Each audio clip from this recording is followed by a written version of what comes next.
அனைவரையும்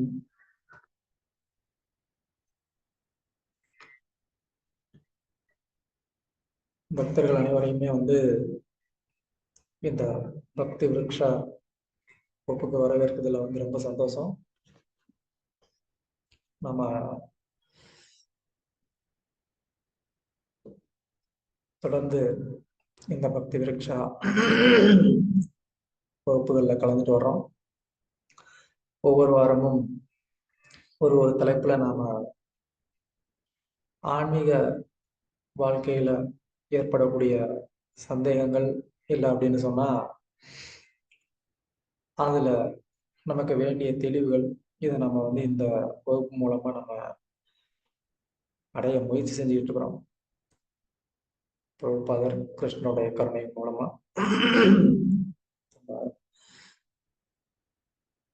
இன்னைக்கு 12வது ஒரு வகுப்பா கர்மவினை இல்லா செயல்கள் அப்படிங்கிற ஒரு தலைப்புல இன்னைக்கு நம்ம பார்க்க போறோம்.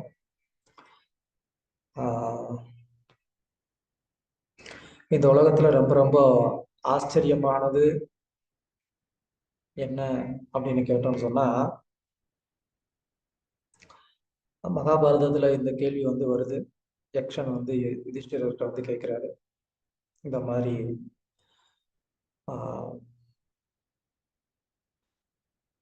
பக்கத்து வீட்டுல இருக்கிறவங்க, தன்னுடன் பிறந்தவர்கள், தனக்கு பிறப்பை கொடுத்த பெற்றோர்கள், இப்படி ஒவ்வொருத்தவங்களுமே இந்த உலகத்தை விட்டு போய்கிட்டு இருக்கிறத பார்த்தா கூட ஒருத்தருக்கு எனக்கும் மரணம் வரும் அப்படிங்கிற ஒரு உண்மையை ஏத்துக்க முடியல. நான் அந்த மாதிரி சீக்கிரமா நான் இறந்துட மாட்டேன், இன்னும் நான் பல காலங்கள் நான் வாழ்வேன் அப்படின்னு அவங்க என்ன பண்றாங்க, ரொம்ப அதிகமான ஒரு நம்பிக்கையில இருக்கிறாங்க. ஆனா எல்லாருக்குமே மரணம் அப்படிங்கிறது கண்டிப்பா நேரும் அப்படிங்கிறதுல எந்த ஒரு சந்தேகமும் கிடையாது. ஸோ அதே நேரத்துல இன்னொரு ஒரு அசைக்க முடியாத ஒரு நம்பிக்கை என்ன அப்படின்னு சொன்னா, அவங்க தங்களுடைய செயல்களுக்கு எந்த ஒரு பிரதி விளைவும் அவங்களுக்கு வராது அப்படின்னு அவங்க நினைக்கிறாங்க. இந்த ஒரு வாழ்க்கை, இந்த வாழ்க்கையில நான் செய்யக்கூடிய எந்த செயலுக்கும் நான் பொறுப்பு இல்லை, அதனால நான் இந்த செயல்கள்னால நான் என்ன ஆக மாட்டேன், நான் பாதிப்படைய மாட்டேன் அப்படின்னு ஒருத்தர் நினைக்கிறார். எனக்கு இந்த செயல்களினுடைய ஒரு விளைவு எனக்கு வராது அப்படின்னு இருந்தா, முதல்ல நம்ம ஒரு நேர்மையா ட்ரூத்ஃபுல்லா நடக்கணும் அப்படின்ற ஒரு அந்த ஒரு சுபாவம் இல்லைன்னா ஒரு பழக்கம் அப்படிங்கிறது சொசைட்டில இருந்திருக்காது. நிஜமா சொல்லணும்னா, நான் என்ன வேணா செயல் செய்வேன், ஆனா அந்த செயலுடைய விளைவு எனக்கு வராது அப்படின்னு மட்டும் இருந்தா, நம்ம ஒரு ட்ரூத்ஃபுல்லா இருக்கணும் அப்படின்ற அந்த ஒரு கான்செப்ட் இந்த வேர்ல்டுல எக்ஸிஸ்ட் ஆயிருக்கிறதுக்கு வாய்ப்பே கிடையாது. ஏன்னா நான் இப்போ பண்ண இதோட முடிஞ்சு போகுது, திரும்ப என்னைய யாரு என்ன கேள்வி கேட்க போறா அப்படிங்கிற அந்த ஒரு பயத்தினாலதான் அசுர குணம் கொண்டவர்கள் எல்லாம் அதனாலதான் நிறைய அவங்க இஷ்டத்துக்கு அவங்க வாழ்க்கையை நடத்திட்டு இருக்கிறாங்க. எந்த ஒரு ரெஸ்பான்சிபிலிட்டி இல்லாம. ஆனா நம்ம செய்யக்கூடிய ஒவ்வொரு செயலுக்குமே அதற்கான ஒரு எதிர்வினை அப்படிங்கிறது கண்டிப்பா இருக்கு அப்படிங்கிறது தான் நிஜம். அப்படி இருக்கு அப்படின்னு சொன்னா, அப்ப எந்த செயல்கள்லையுமே நம்ம ஈடுபடவே முடியாது. எந்த ஒரு செயலை செய்தாலும் அந்த செயலுக்கு ஒரு விளைவு இருக்கு அப்படின்னு சொல்லும் போது, அப்ப நம்ம எந்த செயல்களையுமே ஈடுபடவே முடியாது. இன்னொரு பக்கம் என்னன்னா, நம்ம எந்த செயல்களும் செய்யாம இருக்கிறதும் முடியாது. ஸோ அதுவும் கடினம். அப்போ இந்த மாதிரியான ஒரு இக்கட்டான ஒரு நிலையில நம்ம இருக்கிறப்போ, நாம என்ன பண்றது அப்படின்னு நமக்கு ஒரு சந்தேகம் இருக்கலாம். இதுதான் தர்ம சங்கடம் அப்படின்னு சொல்லுவாங்க. தர்ம சங்கடம் அப்படின்னு சொன்னா, 2 தர்மங்களுக்கு நடுவுல எந்த தர்மத்தை வந்து நான் கடைபிடிக்கிறது அப்படின்ற ஒரு இக்கட்டான ஒரு நிலைமை. அதுக்கு பேர் தான் தர்ம சங்கடம் அப்படின்னு சொல்றது. ஒரு தர்மம் என்ன, நான் இப்ப இந்த தேகம் எடுத்திருக்கிறதுனால நான் என்ன பண்ணி ஆகணும், நான் செயல்களை செஞ்சாகணும். ஆனா அதே நேரத்துல வந்து நான் செய்யக்கூடிய செயல்களுக்கு எனக்கு வந்து ஒரு விளைவு இருக்கு அப்படின்னு சொல்லி நான் செயல்கள்ல ஈடுபடாம இருக்கவும் முடியாது. அப்ப நான் என்னதான் பண்றது அப்படின்ற ஒரு கேள்வி வரலாம். ஆஹ் அர்ஜுனனுக்கு ஏற்பட்ட ஒரு நிலைமை. ஒரு பக்கம் வந்து என்ன அப்படின்னு சொன்னா, அவனுடைய சொந்த உறவினர்களே வந்து ஆஹ் பாவசம் செய்யக்கூடியவங்களா இருக்கிறாங்க, அதர்ம வழி நடக்கக்கூடியவங்களா இருக்கிறாங்க, வர்ணாசிரம தர்மத்துக்கு எதிரானவங்களா இருக்கிறாங்க. அப்போ ஒரு சத்திரியனா வந்து என்ன பண்ண வேண்டியிருக்கு, அவன் வந்து அதை எதிர்த்து வந்து சண்டை போட வேண்டியதா இருக்கு. ஆனா அவன் சண்டை போட்டான் அப்படின்னு சொன்னா அப்ப அதுக்கான ஒரு விளைவு வரும். அப்ப அந்த விளைவுல இருந்து தப்பிக்கிறோம், அந்த விளைவு வராம இருக்கணும்னா ஒண்ணு செயல்படாம இருக்கணும். இல்ல செயல்படாம இருந்தேன் அப்படின்னு சொன்னா, சத்திரியனா இருந்து நான் செயல்படாம இருந்தா அதுக்கான ஒரு பாதிப்பும் எனக்கு வரும். அப்ப இந்த இரண்டையுமே வந்து எப்படி நமக்கு வந்து பேலன்ஸ் பண்றது அப்படிங்கிற ஒரு குழப்பம் நமக்கு வந்து வரலாம். குறிப்பா வந்து அட்லீஸ்ட் இந்த கர்ம வினைகளுக்கு மேல நம்பிக்கை இருக்கக்கூடிய நபர்கள், கடவுள் அப்படின்ற ஒரு நம்பிக்கை இல்லாட்டினா கூட குறைந்தபட்சம் இந்த கர்ம வினை அப்படிங்கிறதுக்கு மேல ஒரு நம்பிக்கை இருக்கக்கூடிய நபர்கள் இருக்கிறாங்க. அப்ப அந்த நபர்களுக்கெல்லாம் கூட வந்து இது ஒரு கேள்வி வரலாம், எப்படி தாங்க வந்து அப்போ செயல்படுறது அப்படின்னு சொல்லி. அதனாலதான் வந்து ஒரு குறிப்பிட்ட வகையான ஸ்பிரிச்சுவல் பிராக்டிஷனர்ஸ், ஆன்மீகத்தை கடைபிடிக்கக்கூடிய பயிற்சி செய்யக்கூடிய சாதகர்கள், அவங்க என்ன பண்றாங்க, எந்த செயல்லையும் ஈடுபடக்கூடாது அப்படின்னு அவங்க வந்து நினைக்கிறாங்க. ஈவன் வந்து சுவாசிக்கும் போது கூட வந்து பல பாக்டீரியா வந்து மரணம் அடையுது அப்படிங்கிறதுனால அவங்க வந்து என்ன பண்றாங்க, மாஸ்க் அணிஞ்சுக்கிறாங்க. அதனால வந்து அட்லீஸ்ட் கூடுமான அளவுக்கு வந்து என்ன பண்ணலாம், அந்த ஒரு உயிர்கள் வந்து நம்ம வாழணுன்றதுக்காக மரணம் அடைகிறத வந்து தடுக்கலாம் அப்படின்னு அவங்க வந்து முயற்சி செய்யறாங்க. பட் அது நடக்காது. ஏனிங்க. ஸோ பாயிண்ட் என்ன அப்படின்னு சொன்னா, இந்த அளவுக்கு எக்ஸ்ட்ரீமா ஒருத்தர் வந்து என்ன பண்றாரு, கான்சியஸா வந்து ஒரு கர்ம வினையை செய்யாம இருக்கிறதுக்கு அவர் வந்து முயற்சி பண்றாரு. இன்னும் சிலர் வந்து வேகன் அப்படின்னு சொல்றாங்க. அதாவது வேகனா வீகனா அந்த மாதிரி பால் கூட குடிக்கக்கூடாது அப்படின்னு சொல்லி இருப்பாங்க. ஏன்னா அது கூட வந்து ஒரு ஜீவ ஹிம்சை. அதனால வந்து நமக்கு ஒரு கர்ம வினை வரலாம் அப்படின்னு வந்து நினைக்கக்கூடியவங்க கூட வந்து இருக்கிறாங்க. அப்ப இந்த கர்ம வினையில வந்து அட்லீஸ்ட் நம்பிக்கை இருக்கிறவங்க கூட வந்து இந்த கர்ம வினையில இருந்து தப்பிக்கிறதுக்கு ஏதோ ஒரு வழியை வந்து என்ன பண்ண வேண்டியிருக்கு, அவங்க தேட வேண்டியதா இருக்கு. அந்த கர்ம வினையில இருந்து எப்படி தப்பிக்கிறது அப்படிங்கிறதுக்கு அவங்க அவங்களுடைய ஒரு நம்பிக்கைக்கு ஏத்த ஒரு வழியில என்ன பண்றாங்க, அந்த கர்ம வினையில இருந்து தப்பிக்கிறதுக்கு அவங்க வந்து முயற்சி செய்யறாங்க. ஆனா இந்த கர்ம வினையில இருந்து தப்பிக்கிறதுக்கு நமக்கு வழி இருக்கா இல்லையா அப்படின்னு கேட்டா, சாஸ்திரங்கள்ல அதற்கான வழி வந்து கண்டிப்பா வந்து சொல்லப்பட்டிருக்கு. பாவ காரியங்களோ இல்லைன்னா புண்ணிய காரியங்களோ, இந்த 2 காரியங்கள்னாலையுமே நமக்கு வந்து அதோடைய ஒரு விளைவு வரும். அதை நம்ம அனுபவிக்கிறதுக்காக நம்ம பிறக்க வேண்டியது இருக்கும் அப்படிங்கிறத வந்து நம்ம போன வகுப்புல வந்து பார்த்தோம். பாவ புண்ணிய செயல் இந்த 2மே வந்து எப்படி நம்மளை வந்து திரும்ப இந்த பிறப்பு இறப்புக்கு வந்து ஆளாக்குது அப்படிங்கிறத நம்ம போன வகுப்புல வந்து பார்த்தோம். அப்போ நான் சரி, யாரோ ஒருத்தவங்க கஷ்டப்படுறாங்க, அவங்களுக்கு நான் நல்லது பண்றேன், புண்ணிய காரியங்கள் பண்றேன் அப்படின்னு நான் நினைச்ச புண்ணிய காரியங்கள் செஞ்சா கூட எனக்கு அதோடைய புண்ணிய பலன்கள் கிடைக்கிறதுனால நான் என்ன பண்ண வேண்டியிருக்கு, திரும்ப பிறக்க வேண்டியிருக்கு. நான் என்னுடைய புலனின்பத்துக்காக சில நான் பாவச் செயல்கள் செய்தேன் அப்படின்னா, அந்த பாவச் செயல்களுக்காகவும் நான் என்ன பண்ண வேண்டியதா இருக்கு, நான் பிறக்க வேண்டியதா இருக்கு. அப்போ நான் பாவம் செஞ்சாலும் பிறக்கணும், புண்ணியம் செஞ்சாலும் பிறக்கணும் அப்படின்னு சொல்லும்போது, அப்ப நான் எந்த செயல் தான் நான் செய்யறது? ம். பாவமும் செய்யல, புண்ணியமும் செய்யல. அப்ப நான் பேசாம சைலண்டா இருக்கிறேன் அப்படின்னு ஒரு குரூப். எந்த ஒரு செயலுமே ஈடுபடாம அமைதியா இருக்கிறது அப்படின்னு சொல்லி. அப்ப அமைதியா இருந்தா மட்டும் நமக்கு வந்துட்டு பாவம் வராம இருக்குமா அப்படின்னு கேட்டா, இல்ல, கண்டிப்பா வரதான் செய்யும். நம்ம பேசும்போது, சுவாசிக்கும் போது, நடக்கும்போது, இப்படி பல விதமான செயல்கள் நம்ம செய்யும்போது என்ன ஆகுது? அதன் மூலமாவும் நமக்கு கர்ம வினை வந்து சேரதான் செய்யுது.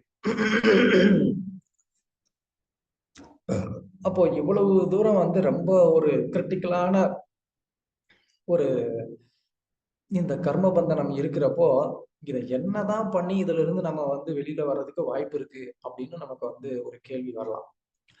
அதனாலதான் பகவத்கீதையில கூட வந்து கிருஷ்ணர் வந்து என்ன சொல்றாரு? செயல்கள வந்து 3 விதமா வந்து பிரிக்கிறார். ஒண்ணு வந்து கர்மா, சாஸ்திர விகிதமா செய்யக்கூடிய செயல்களுக்கு கர்மான்னு பேரு. பொதுவாவே வந்து நம்ம செய்யக்கூடிய எல்லா செயல்களையுமே கர்மா அப்படின்னு நம்ம நினைச்சுக்க கூடாது.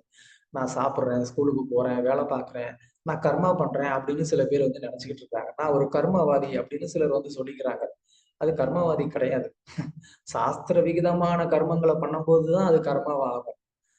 நான் வந்து வேலை பார்க்கிறேன், என் குடும்பத்த நான் காப்பாத்துறேன், அதனால நான் என் கர்மத்த நான் கரெக்ட்டா பண்றேன் அப்படின்னு நம்ம வந்து நினைச்சுக்க கூடாது. அது கர்மா கிடையாது. அந்த பணம் எந்த வழியில வருது? அந்த பணத்த சம்பாரிக்க நான் என்ன பண்றேன்? அந்த பணத்தினால நான் என்ன பண்றேன்? இதனால எல்லாமே வந்து என்ன ஆகுது? அது வந்து கர்மாவா? இல்லன்னா விகர்மாவான்னு டிசைட் செய்யப்படுது. விகர்மா அப்படின்னு சொன்னா, சாஸ்திரங்கள்ல தடை செய்யப்பட்ட செயல்கள்.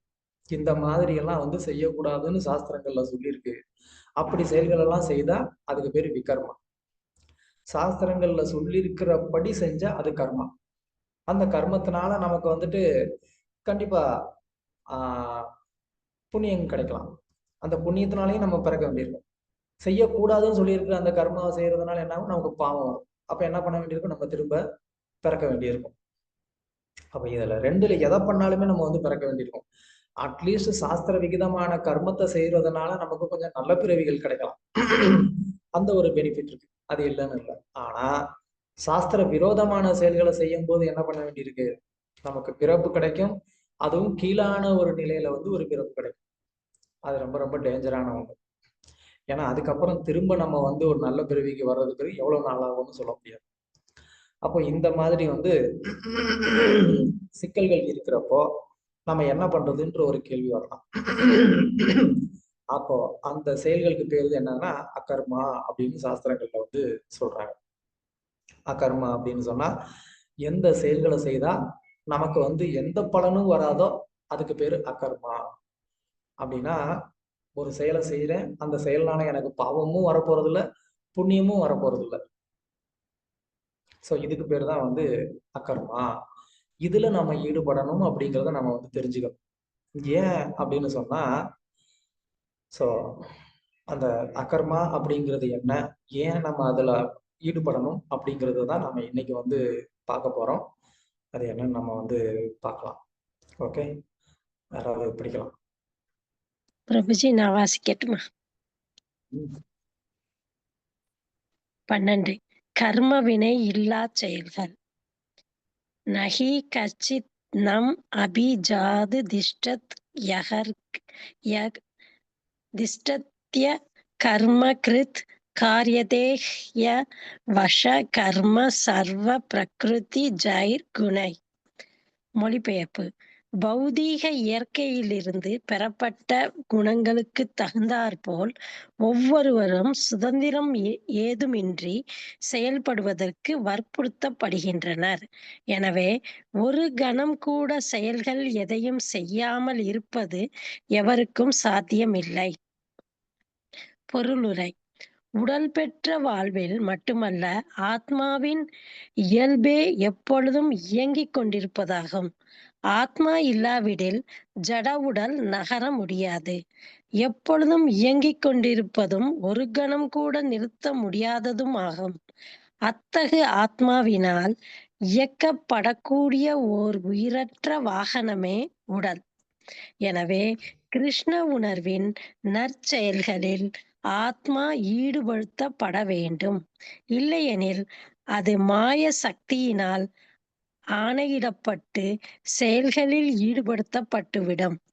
ஜட இயற்கையின் உறவால் ஆத்மா பௌதீக குணங்களை பெறுகிறது. இது போன்ற பாதிப்புகளிலிருந்து ஆத்மாவை தூய்மைப்படுத்துவதற்காக சாஸ்திரங்களில் விதிக்கப்பட்டுள்ள கடமைகளைச் செய்தல் அவசியமாகும். ஆனால் ஆத்மா தனது இயற்கையான செயலான கிருஷ்ண உணர்வில் ஈடுபடுத்தப்பட்டால் அவனால் செய்ய முடிந்தவை அனைத்தும் நன்மையே. ஸ்ரீமத் பாகவதம் 1.5.17 இதனை உறுதிப்படுத்துகிறது. படிங்க. பிரபுஜி பிரபுஜி பெருசா இருக்குது. அந்த ஸ்லோகம் எனக்கு பயமா இருக்குது. நீங்க வாசிங்க. त्यक्त्वा स्वधर्मं शरणाम्बुजं हरेत् भजन्न भक्तो अधपतेत् ततो यदि यत्र क्वावत्र बभुत्तमुष्यकिं को वार्ताप्तो आपजतां स्वधर्मतः. கிருஷ்ண உணர்வை ஏற்றுக்கொண்டவன் சாஸ்திரங்களில் விதிக்கப்பட்டுள்ள கடமைகளை கடைபிடிக்காமல் இருந்தாலும், பக்தி தொண்டை சரிவர பயிற்சி செய்யாவிட்டாலும், தன் நிலையிலிருந்து வீழ்ச்சியடைந்தாலும் நஷ்டமோ தீமையோ அவனுக்கு இல்லை. ஆனால் கிருஷ்ண உணர்வை அடையாமல் சாஸ்திரங்களில் கொடுக்கப்பட்டுள்ள தூய்மைப்படுத்தும் சடங்குகளை எல்லாம் நல்ல முறையில் செய்தாலும் அவற்றால் அவனுக்கு என்ன பலன்?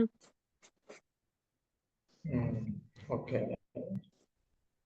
இதுவும் படிச்சிருங்க. ம். யஜ்ஞத்தாத் கர்மணோ அந்யத்ர லோகோயம் கர்ம பந்தன ததர்த்தம் கர்ம கௌந்தேய முக்த சங்க சமாச்சார. விஷ்ணுவிற்கு அர்ப்பணிக்கப்படும் செயல்கள் நிறைவேற்றப்படலாம். மற்ற செயல்கள் இந்த பௌதீக உலகத்தோடு பந்தப்படுத்துபவை. எனவே குந்தியின் மகனே, உனக்கு விதிக்கப்பட்டுள்ள கடமைகளை அவரது திருப்திக்காகச் செய். இவ்விதமாக நீ எப்பொழுதும் பந்தத்திலிருந்து விடுபட்டு வாழ்வாய். Hare Krishna Prabhuji. Thank you. Very nice. Okay, so இன்னைக்கு டாபிக் பகவத்கீதையோடைய இந்த ஸ்லோகத்துல இருந்து வந்து ஸ்டார்ட் ஆகுது. ஏன் இந்த ஸ்லோகத்துல இருந்து ஸ்டார்ட் ஆகுது? யாராவது சொல்லுங்க. ஆரம்பத்திலேயே கேள்வியா அப்படின்னு நினைக்கலாம். கேள்வி கேட்கறதுதான் என் வேலை. பிரபுஜி, ஏன்னா ஹரே கிருஷ்ணா பிரபு, எஸ், ஹரே கிருஷ்ணா. எனக்கு தெரிஞ்ச பதில் சொல்றேன். ஏன்னா நம்ம போன வாரம் என்ன பண்ணோம், நல்ல கர்மாக்கள் செஞ்சா அது வந்து சங்கிலி, ரெண்டுமே சங்கிலிகள் தான், நம்மள கட்டுப்படுத்தக்கூடிய பைண்டிங் செயின்ஸ். நீ நல்ல கர்மா செஞ்சா அது வந்து உன்னை வந்து கோல்டன் செயின், கெட்ட கர்மா செஞ்சா அது வந்து அயர்ன் செயின், இரும்பு சங்கிலி அப்படின்னு போன வாரம் நம்ம பார்த்தோம். அதோடைய தொடர்ச்சி நான் நினைக்கிறேன் பிரபு. Okay, thank you. வேற யாராவது ட்ரை பண்றீங்களா? ஏன் இந்த ஸ்லோகம் கொடுக்கப்பட்டிருக்கு? ஆரம்பத்துல நம்ம இந்த ஸ்லோகத்தோட ஆரம்பிக்க வேண்டிய அவசியம் என்ன? கேள்வி நல்லா புரிஞ்சுக்கிட்டீங்கன்னு நினைக்கிறேன். கேள்வி புரியலன்னா இன்னொரு வாட்டி கூட கேளுங்க. இந்த ஸ்லோகத்தினால இந்த ஸ்லோகத்துல இருந்து ஆரம்பிக்க வேண்டிய அவசியம் என்ன? இந்த தலைப்புக்கும் இந்த ஸ்லோகத்துல இருந்து ஆரம்பிக்க வேண்டியதுக்கும் என்ன கனெக்ஷன், என்ன அவசியம்?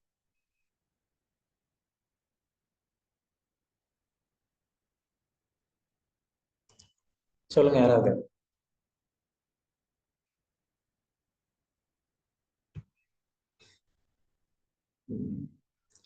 பத்மாக்ஷி மாதாஜி ஒருத்தர் தான் வந்து தைரியசாலி. ஹரே கிருஷ்ணா பிரபுஜி. இல்ல லைக் என்ன சொன்னீங்கன்னா, இப்போ ஏன் இந்த ஸ்லோகத்துல ஆரம்பிச்சுட்டா, இந்த ஸ்லோகம் மெயினா என்ன சொல்லலாம், எதுவுமே ரெண்டு செயலும் லைக் நல்லதும் இல்ல கெட்டதும் இல்லாம எதுவுமே இல்ல. ஆக்சுவலி எதுவுமே பண்ண முடியாது. எந்த ஒரு செயலா இருந்தாலும் அதுல ஒண்ணு இருக்கும். லாஸ்ட் கிளாஸ்ல ரெண்டு பண்ணாலும் பிறப்பிறப்பு வரும் நீங்க. பட் இந்த ஸ்லோகம் என்ன சொல்றதுன்னா, அப்படி ஒரு செயலே இல்ல, அதாவது நல்லதும் கெட்டதும் இல்லாம ஒரு செயலே இல்ல அப்படிங்கிற மாதிரி இருக்குது இந்த ஸ்லோகத்தோட அந்த மீனிங், ரைட்? அப்படின்னு நீங்க சொல்றீங்க. இல்ல, இந்த ஸ்லோகத்துல அப்படிதான், அந்த மொழிபெயர்ப்பு கூட அப்படித்தானே இருக்கு, ரைட்? அதாவது ஒரு கணம் கூட செயல்கள் எதையும் செய்யாமல் இருப்பது சாத்தியம் இல்லை, ரைட்? அப்படி இல்லாம ஒரு இதுவே இல்ல அப்படிங்கிற மாதிரி இருக்கு இந்த மொழிபெயர்ப்பு. ஓ சாரி பிரபு, நான் வந்து ஃபர்ஸ்ட் பார்ட் கொஞ்சம் மிஸ் பண்ணிட்டேன், தப்பா இருந்தா சாரி. Okay, no problem. நீங்க உங்க தைரியம் தான் எனக்கு வேணும். அது நிறையவே இருக்கு, ஏன்னா தப்பா தானே பதில். ஒன்றும் பிரச்சனை இல்லை, தப்புலாம் எதுவும் தப்பு எதுவும் இல்லை.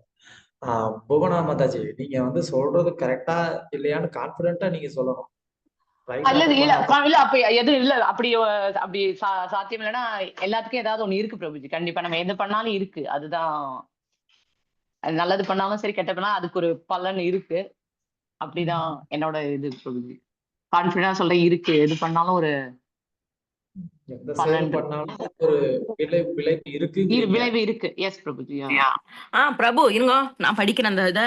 நஹி கஷ்டித் க்ஷணமபி ஜாது துஷ்டத்ய கர்ம கிருத் காரியத்தே யவஷ கர்ம சர்வ பிரகிருதி ஜெய குணைஹி.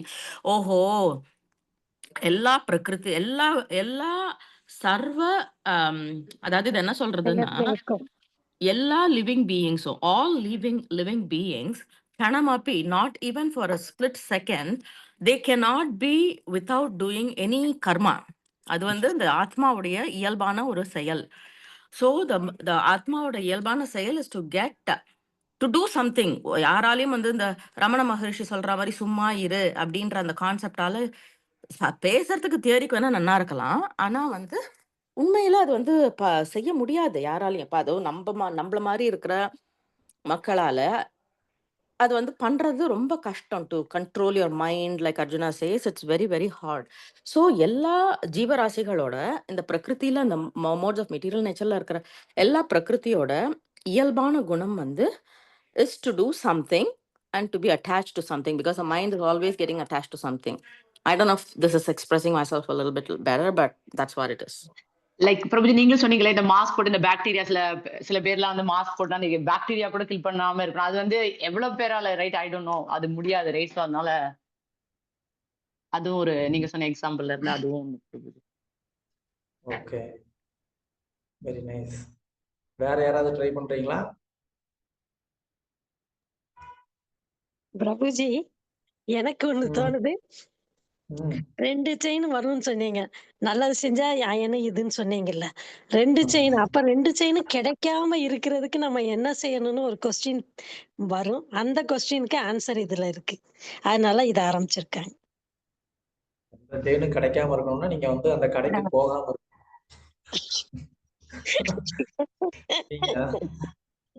நீங்க வந்து அந்த கடைக்கு போயிட்டு வந்து கோல்டு செயின் வேணுமா சில்வர் செயின் வேணுமான்னு பார்த்துட்டு.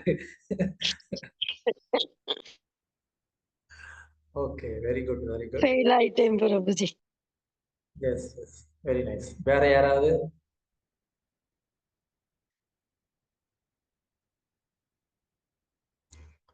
வேற யாரும் வந்து மவுத் ஓபன் பண்ண மாட்டேன்றீங்களே.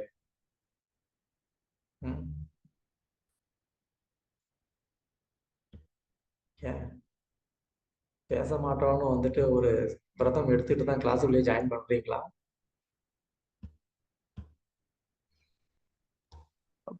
பிரபுஜி, சோ எனக்கு திரும்பி அந்த மொழிபெயர்ப்பை படிக்கும் போது என்ன வருதுன்னா, பௌதிக இயற்கையிலிருந்து பெறப்பட்டுள்ள தகுந்தாற்ப ஒவ்வொரு சுதமனையும் செயல்படுறதுக்கு வற்புறுத்தப்படுகின்றன. ஏன்னா அது ரெண்டுமே இருக்கு. சோ அது ரெண்டும் இல்லாம இருக்கிறதுக்கு நம்ம ஒண்ணு செய்யணும். அதை வந்து இந்த ஸ்லோகம் சொல்ற மாதிரி இருக்காது பிரபுஜி. ஏதுமே வற்புறுத்தப்படுகின்றனர். அந்த எது பண்ணாலும் ஏதாவது கிடைக்கும், அப்படி இல்லாம பண்றதுக்கு என்ன பண்ணணும்னா இதை செய்யணும் அப்படிங்கிற மாதிரி வர்ற மாதிரி இருக்கு. என்ன செய்யலாம் அப்படின்ட்டு. என்ன செய்யலாம்? எல்லாத்தையும் கிருஷ்ணர் செய்யலாம். அவருக்காக அர்ப்பணிச்சுட்டு அவரோட எல்லாமே அவரை சென்டரா வச்சு செஞ்சோம்னா நமக்கு எந்த இதுவும் வராதுங்கிற மாதிரி Prabhuji. Okay, thank you. Yeah, very nice. Padmakshi Mataji வந்து ரொம்ப பர்ஃபெக்டா வந்து செகண்ட் அட்டம்ப்ட்ல வந்து ரொம்ப பர்ஃபெக்டா வந்து சொல்லிட்டாங்க. அஃப்கோர்ஸ் ரெண்டாவது புவனா மாதாஜியும் செகண்ட் அட்டம்ப்ட் வந்து கரெக்டாக சொன்னீங்க. பட் ரொம்ப ஸ்பெசிஃபிக்கான ஒரு ஆன்சர். ஏன்னா ஆன்சர் அப்படிங்கிறது நீங்க கிருஷ்ணா கான்சியஸை பொறுத்த வரைக்கும் பேசிக் பிலாசபி, நீங்க எங்க சொன்னாலும் அந்த ஆன்சர் வந்து ஃபிட் ஆகும். அது தப்பா இருக்க முடியாது. கிருஷ்ணருக்காக எல்லா செயலும் செய்யணும், எங்க சொன்னாலும் அது வந்து ஃபிட் ஆகும். அந்த மாதிரி வந்துட்டு நமக்கு நிறைய பாயிண்ட்ஸ் இருக்கு. பட் ஸ்பெசிஃபிக்கா நம்ம இங்க என்ன அண்டர்ஸ்டாண்ட் பண்ண முயற்சி பண்ணிக்கிறோம் அப்படின்னு சொன்னா, இந்த கான்டெக்ட்ல இந்த டாபிக்கு இது எப்படி வந்து பர்ஃபெக்டா அது வந்து ஃபிட் ஆகுது அப்படிங்கறத நம்ம வந்து தெரிஞ்சுக்கணும். அப்படின்னாதான் நம்ம வந்து என்ன பண்ண முடியும், அந்த டாபிக்கை நம்ம வந்து கரெக்டா வந்து அண்டர்ஸ்டாண்ட் பண்ணிக்க முடியும். Then the same way you can deliver to other. அதை நீங்க மற்றவங்களுக்கும் அதை வந்து சரியா அந்த விதத்துல உங்களால வந்து சொல்ல முடியும். அதுக்காக தான் மேக்சிமம் நான் அந்த மாதிரியான ஒரு கேள்வியை கேட்கிறேன். அதனால யாரும் வந்து தயவுசெய்து தப்பா எடுத்துக்காதீங்க, கோச்சிக்காதீங்க. என்ன இவர் வந்து கிளாஸ் எடுக்காம கேள்வியா கேட்டுக்கிட்டு இருக்கிறாரு அப்படின்னு. ஸோ மோஸ்ட் இம்பார்ட்டன்ட் வந்துட்டு நான் எவ்வளவு பேசுறேன் அப்படிங்கிறத விட நீங்க எவ்வளவு அண்டர்ஸ்டாண்ட் பண்ணிக்கிட்டீங்கிறது தான் வந்து ரொம்ப முக்கியம். ஏன்னா 5%னாலும் அது ப்ராப்பரா அண்டர்ஸ்டாண்ட் பண்ணிக்கிட்டோம் அப்படிங்கிறது தான் வந்து ஒரு நல்ல லேர்னிங். அப்பதான் அது உங்களுக்கு ஒரு சாட்டிஸ்ஃபேக்ஷன், நீங்க மற்றவங்களுக்கும் வந்துட்டு அதை வந்து தெளிவா வந்து சொல்ல முடியும். ஸோ வித் நோ கிளாரிட்டி எல்லாமே வந்து படிச்சு முடிச்சுட்டா கூட அதுல வந்து ஒரு யூஸ் இருக்காது. அதுக்கு தான் நான் ட்ரை பண்றேன். அதனால யாரும் தப்பா எடுத்துக்க வேண்டாம். ஓகே. ஸோ மெயினான விஷயம் என்ன அப்படின்னு சொன்னா, க்ஷணமபி ஜாது திஷ்டதி. அதாவது வந்து ஒரு நிமிஷம் கூட வந்து என்ன பண்ண முடியாது, இந்த ஜீவாத்மானால செயல்படாம இருக்கவே முடியாது. இந்த ஜீவாத்மாவோடைய ஒரு நேச்சர், ஒரு சுபாவமே எப்படி இருக்கு, ஆக்டிவ். ஆக்டிவ்னஸ் அப்படிங்கிறது வந்து இந்த ஜீவாத்மா கிட்ட இருக்கக்கூடிய ஒரு நேச்சர். ஸோ போன ஸ்லோகத்துல போன வாரம் நம்ம கிளாஸ்ல பார்த்தது என்ன, ஒரு செயல்னால இப்படி நமக்கு 2 விதமான விளைவு இருக்கு அப்படிங்கிறத பார்த்தோம். சரி, ஓகே, அப்ப நான் ஏன் வந்து ஏதாவது ஒரு ஆக்ஷன்ல நான் ஈடுபடணும்? நான் எதுவுமே பண்ணலப்பா, நான் பேசாம நான் உட்கார்ந்துருக்கிறேன். சும்மா இருப்பதே சுகம் இல்லையா? மாதாஜி சொன்ன மாதிரி வந்துட்டு ரமண மகரிஷி சொல்லக்கூடியது. சும்மா இருப்பதே சுகம். அவர் மாதிரி நிறைய பேர் அதை வந்து சொல்லியிருக்கிறாங்க. சும்மா இருப்பது வந்து சுகமா இருக்க முடியாது. ஏன்னா அவங்க சும்மா இல்ல. அவங்க வந்து ஒரு விதமான ஒரு தாட் ப்ராசஸ்க்குள்ள இருக்கிறாங்க. அங்க வந்துட்டு அவங்களுடைய மைண்ட் வந்து அங்க வேலை செஞ்சுக்கிட்டு தான் இருக்கு. அதனால வந்து சும்மா இருக்கிறது அப்படிங்கிறது வந்து சுகமா இருக்க முடியாது. ஆஹ் அது மட்டும் இல்லாம ஆத்மாவுடைய ஒரு சுபாவமே வந்து ஒரு ஆக்டிவா வந்து செயல்பட்டுக்கிட்டு இருக்கிறது தான். அப்ப நான் செயல்பட்டுக்கிட்டு இருக்கிறது தான் என்னுடைய ஒரு நேச்சர் அப்படின்னு சொல்றீங்க. அப்ப இது பண்ணா அதாயிரும், அது பண்ணா இதாயிரும், பாவம் வரும், புண்ணியம் வரும், 2க்கும் பிறக்கணும், இப்படி சொல்லி பாடாப்படுத்துறீங்களே, அப்ப என்னதான் பண்றதுன்ற ஒரு கேள்வி வரும். ஸோ அதனாலதான் இங்க வந்து இந்த ஸ்லோகத்தோட ஆரம்பிக்கக்கூடிய நோக்கம் என்ன அப்படின்னு சொன்னா, நம்மளால முதல்ல செயல்படாம இருக்க முடியாதுங்கிறத வந்து நம்ம வந்து தெரிஞ்சுக்கணும். நம்ம சும்மா இருந்தா கூட ஒரு சுபாவம் வந்து நம்மளை என்ன பண்ணும், கண்டிப்பா நம்மளை வந்து ஒரு செயல்படுத்துறதுக்கு வந்து அது நம்மளை வந்து புஷ் பண்ணும். அது இந்த பௌதிக இயற்கையோடைய ஒரு நேச்சர். ஒரு கதை சொல்லுவாங்க என்னன்னா, ஒரு ரிஷி வந்து தபஸ் பண்ணார். அந்த ரிஷியோடைய தவத்தை இந்திரன் வந்து கெடுக்கணும்னு நினைச்சான். என்ன பண்ணா இவரை வந்து இவருடைய தபத்தை வந்து நம்ம கலைக்கலாம் அப்படின்னு அவன் வந்து நினைச்சான். ஏன்னா எப்பவும் யாராவது ஒருத்தர் வந்து தபஸ் பண்ணா இந்திரனுக்கு அது வந்து ஒரு பயத்தை ஏற்படுத்தும். அதனால அதை தடுக்கிறதுக்கு எப்பயும் வந்து ஒரு முயற்சி பண்ணும்.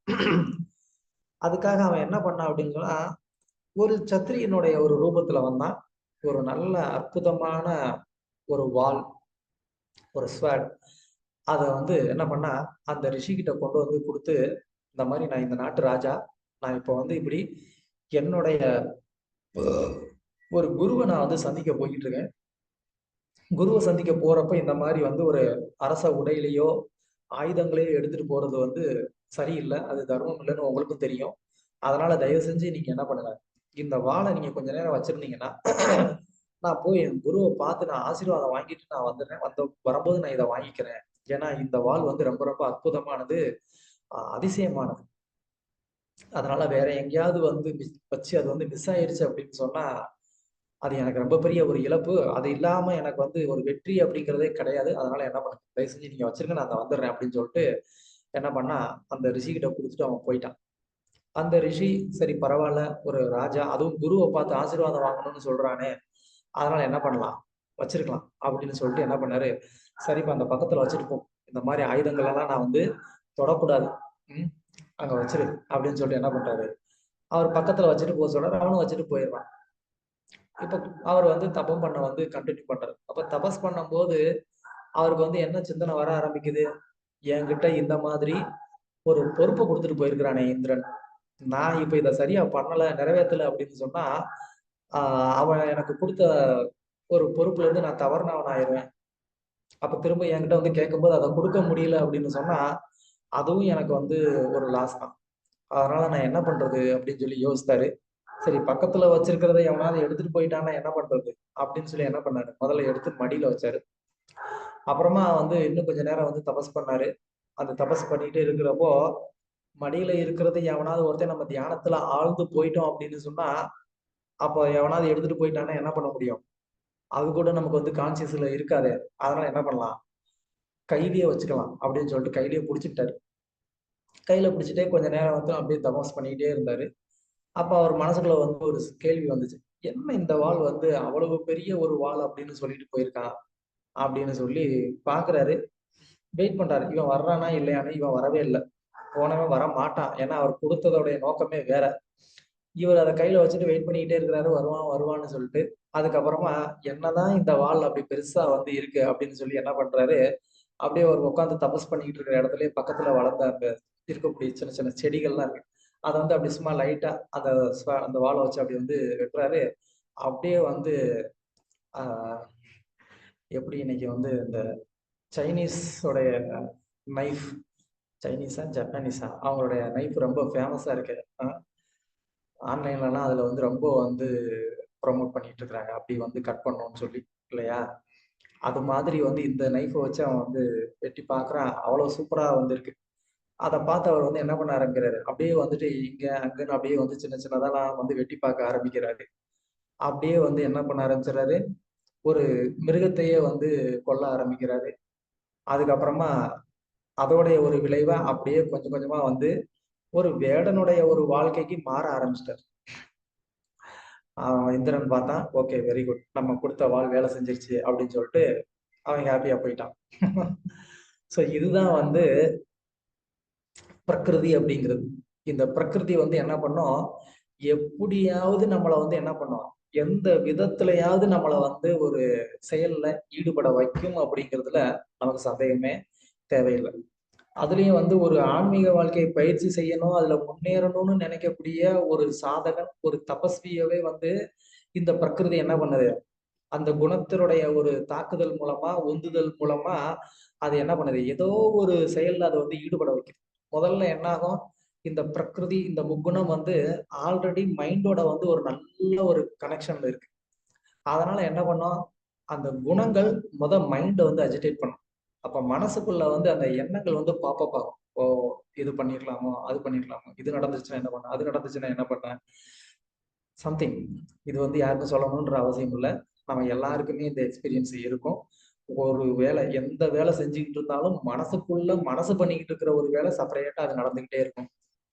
அதுல ஏதாவது இம்பார்ட்டன்ட் நம்ம நினைக்கக்கூடியதை என்ன பண்ணுவோம், அந்த வேலை முடிஞ்ச உடனே, நம்ம செஞ்சுட்டு இருக்கிற வேலை முடிஞ்ச உடனே அடுத்து அந்த மனசு சொன்ன அடுத்த வேலைக்கு போயிடுவோம். இது நம்ம கிட்ட இருக்கக்கூடிய ஒரு சுபாவம்.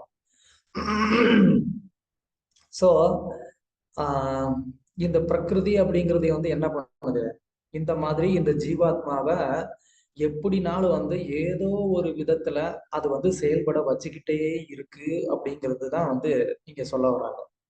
அப்ப அந்த குணத்தின் அடிப்படையில நம்ம எந்த மாதிரியான ஒரு குணத்துல வந்து நம்ம இருக்கிறோமோ அதுக்கேத்த மாதிரி என்ன செய்யறோம், ஒண்ணு பாவ செயல்கள்ல செய்யறோம், இல்லைன்னா புண்ணிய செயல்கள்ல ஈடுபட்டுக்கிட்டு இருக்கோம். இப்படித்தான் நம்மளுடைய வாழ்க்கை வந்து என்ன ஆகுது, இந்த செயல்களினுடைய ஒரு விளைவுல மாட்டிக்கிட்டு நம்ம வந்து என்ன பண்ணிட்டு இருக்கிறோம், நாம சுத்திக்கிட்டே இருக்கிறோம்.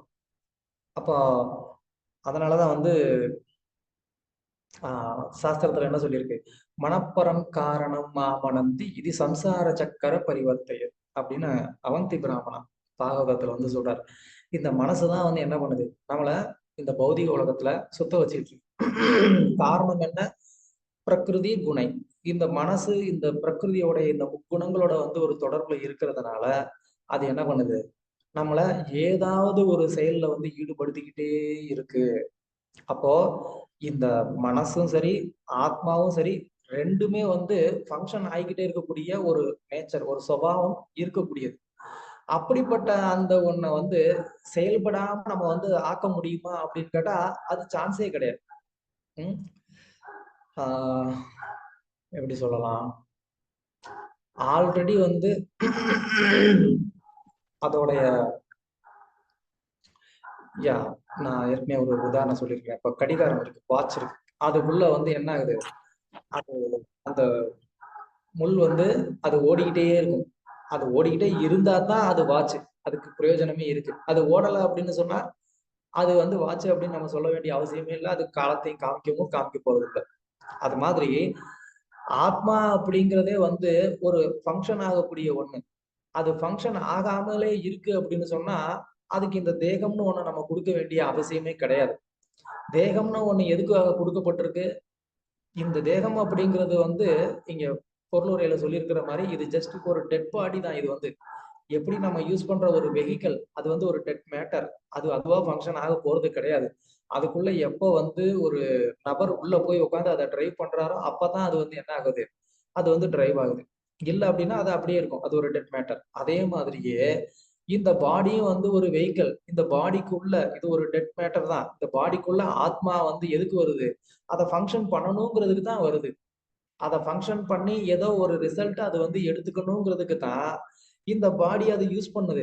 அப்ப இந்த பாடி கொடுத்ததுக்கு அப்புறமாவும் இந்த பாடியை நான் எதுக்குமே யூஸ் பண்ணல அப்படின்னு சொன்னா அப்போ எனக்கு அந்த பாடி கிடைத்ததுக்கான ஒரு அந்த சந்தர்ப்பத்தையே நான் வந்து வீணடிச்சிடுறேன்னு அர்த்தம். புரியுதா நான் என்ன சொல்றேன்னு?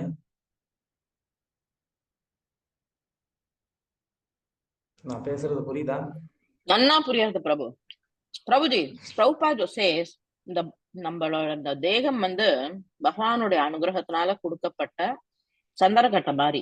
இந்த சந்தனக்கட்டையை நம்ம என்ன பண்றோம், சமைக்கிறதுக்கு அடுப்பு கறியில வச்சா எப்படி இருக்கும் அந்த மாதிரி if we involve ourselves in bad karmas, then that's what we are wasting. So sorry Prabhu, go ahead. புரியுது பிரபு நீங்க சொல்றது. Thank you.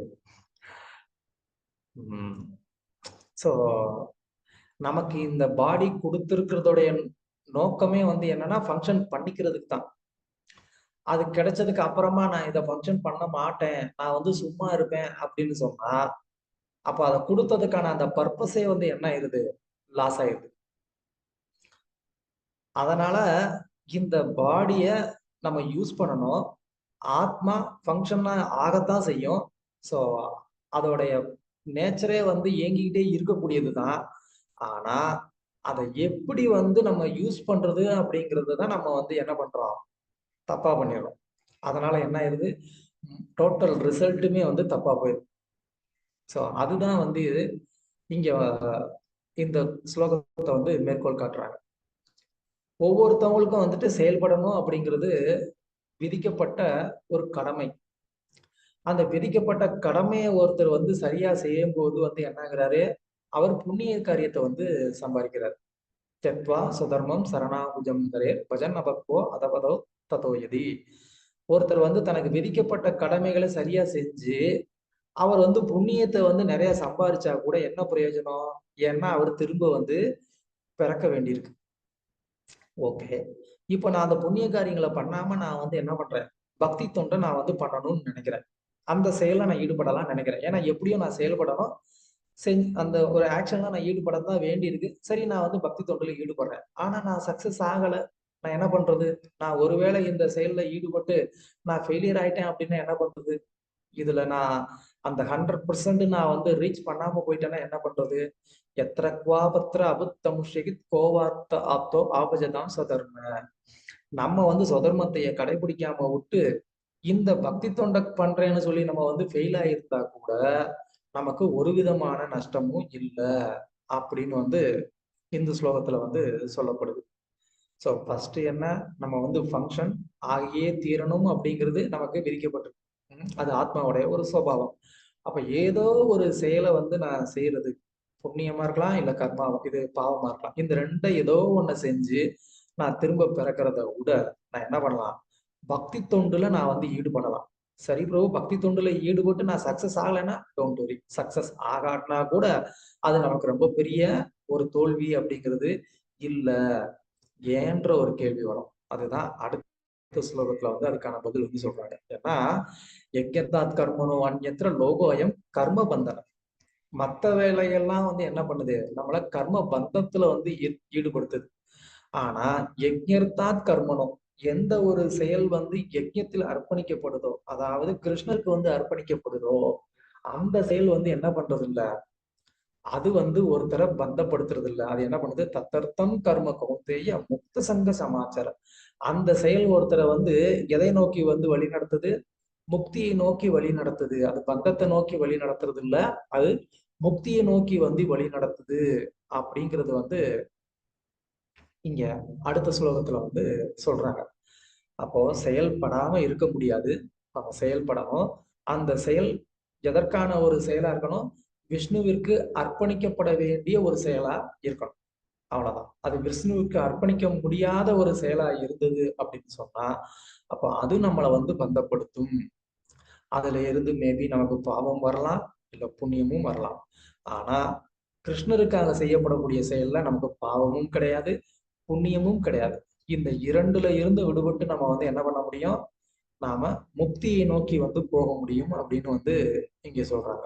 சோ அதனால நம்ம செய்யக்கூடிய செயல்களை எப்படி வந்து கிருஷ்ணருக்காக செய்யறது அப்படிங்கிறத நம்ம வந்து கத்துக்கணும். கிருஷ்ணருக்கு எப்படி அர்ப்பணிக்கிறது அப்படிங்கிறத நம்ம வந்து கத்துக்கணும். அதை நாம வந்து தெரிஞ்சுக்கிட்டோம் அப்படின்னு சொன்னா, அப்போ நம்ம செயல்படாமலே இருக்க முடியாதே அப்படிங்கிற ஒரு வருத்தமும் நமக்கு தேவையில்லை.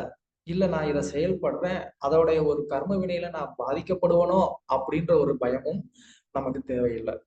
ஸோ நம்ம சுபாவமா இயல்பா இயங்குறது அப்படிங்கிறது ஆத்மாக்கு இருக்கக்கூடிய ஒரு நேச்சர். அதை நம்ம என்ன பண்றோம்? இயல்பாவே அது கிருஷ்ணருக்கு வந்து அதோடைய செயல்ல ஈடுபடுத்துறதுனால அந்த பர்பஸ் என்ன ஆகுது? கரெக்டா வந்து மேட்ச் ஆகுது. ஆத்மா இயங்கக்கூடியது, அந்த இயங்கக்கூடிய அந்த தன்மை என்ன பண்றோம்? கிருஷ்ணருக்கு அர்ப்பணிச்சிடறோம். அவ்வளவுதான். Very simple. ஹரே கிருஷ்ணா பிரபு. நான் ஒரு கேள்வி கேட்கலாமா? questions for later, Prabhu. Hello, கேட்கலாமா? இப்ப கேள்வி கேட்கலாமான்னு கேக்குறீங்களா?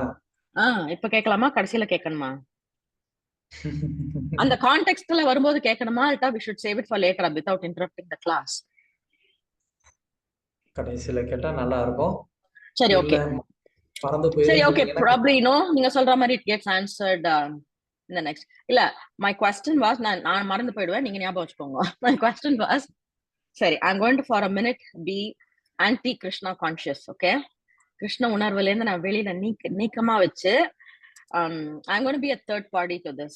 I'm going to ask, why should I perform service only to Krishna? I am a தீவிர வீர வைஷ்ணவன் சொல்ற மாதிரி வீர சைவன் நான், ஓகே? இல்ல வீர முருகன் பக்தன் நான் ஏன் அவளுக்கெல்லாம் செய்யக்கூடாது? why Krishna saying surrender only unto me? ஏன்னா நான் வந்து சிவபுராணம் படிக்கும்போது அங்க வந்துட்டு சிவன் தான் இந்த பிரகிருதிக்கே காரணம் அப்படின்லாம் வருது. அதுக்கப்புறம் நீங்க ஸ்ரீ சம்பிரதாயத்துல போனீங்கன்னா அம்பாள்டேன் தான் எல்லாம் இந்த உலகமே இதுவா வருது. நீங்க இந்த ஸ்ரீ சக்கரம்லாம் நீங்க படிச்சேன்னாக்க நான் படிக்கல, கேட்டிருக்கேன். படிச்சோம்னா அம்பாள் தான் வந்து ஸ்திதி, வாட் இஸ் தட், அந்த 3 சொல்வாளே, ஸ்திதி பிரளயம், சிருஷ்டி ஸ்திதி பிரளயம், ரைட்? லலிதா சஹஸ்ரநாமத்துல கூட வரும் அதெல்லாம். சோ அம்பாள் தான் எல்லாத்துக்கும் காரணம் அப்படின்னு சொல்றா. இப்ப நீங்க வந்து சொல்றத பார்த்தா, நீங்க கிருஷ்ண உணர்வுல இருக்கிறதுனால நீங்க சொல்ற surrender unto Krishna, do all your service unto Krishna. நான் ஏன் அப்படி பண்ணணும்? அவ்வளவுதான் பிரபன் கொஸ்டின். நீங்க வச்சுக்கோங்க அது மனசுல. Okay, thank you, very nice. அது எதுக்கு அப்படின்னு அந்த கேள்விக்கு ஆன்சர் இந்த பர்போர்ட்லயே வருது. இங்கேயே நம்ம அதுக்கான ஆன்சர் கிடைக்கும், கவலைப்படாதீங்க. ஸோ யாராவது ரீட் பண்ணலாம். இது பொருளுரை. ஹரே கிருஷ்ண பிரபுஜி. ம். பொருளுரை. வெறுமனமே உடலை பேணுவதற்காவதாவது ஒருவன் செயலாற்ற வேண்டும் என்பதால் குறிப்பிட்ட சமூக நிலைக்கும் குணத்திற்கும் தகுந்தாற் போல குறிப்பிட்ட கடமைகள் விதிக்கப்பட்டுள்ளன. இதன் மூலம் அனைவரும் தங்களது நோக்கத்தை நிறைவேற்றிக் கொள்ள முடியும். யக்னம் என்றால் பகவான் விஷ்ணு என்றும் யாக சடங்குகள் என்றும் பொருள்படும். உண்மையில் எல்லா யாக சடங்குகளும் பகவான் விஷ்ணுவை திருப்தி செய்வதற்கானவையே. யக்னோவை விஷ்ணுகு என வேதங்கள் கூறுகின்றன. வேறு விதமாக கூறினால், யாகங்களை செய்தாலும் சரி, நேரடியாக பகவான் விஷ்ணுக்கு ஆன்மீக தொண்டு செய்தாலும் சரி, ஒரே குறிக்கோள் நிறைவேற்றப்படுகின்றது. இந்த பதத்தில் கூறியுள்ளபடி கிருஷ்ண உணர்வு என்பது யாகங்களை செய்வதற்கு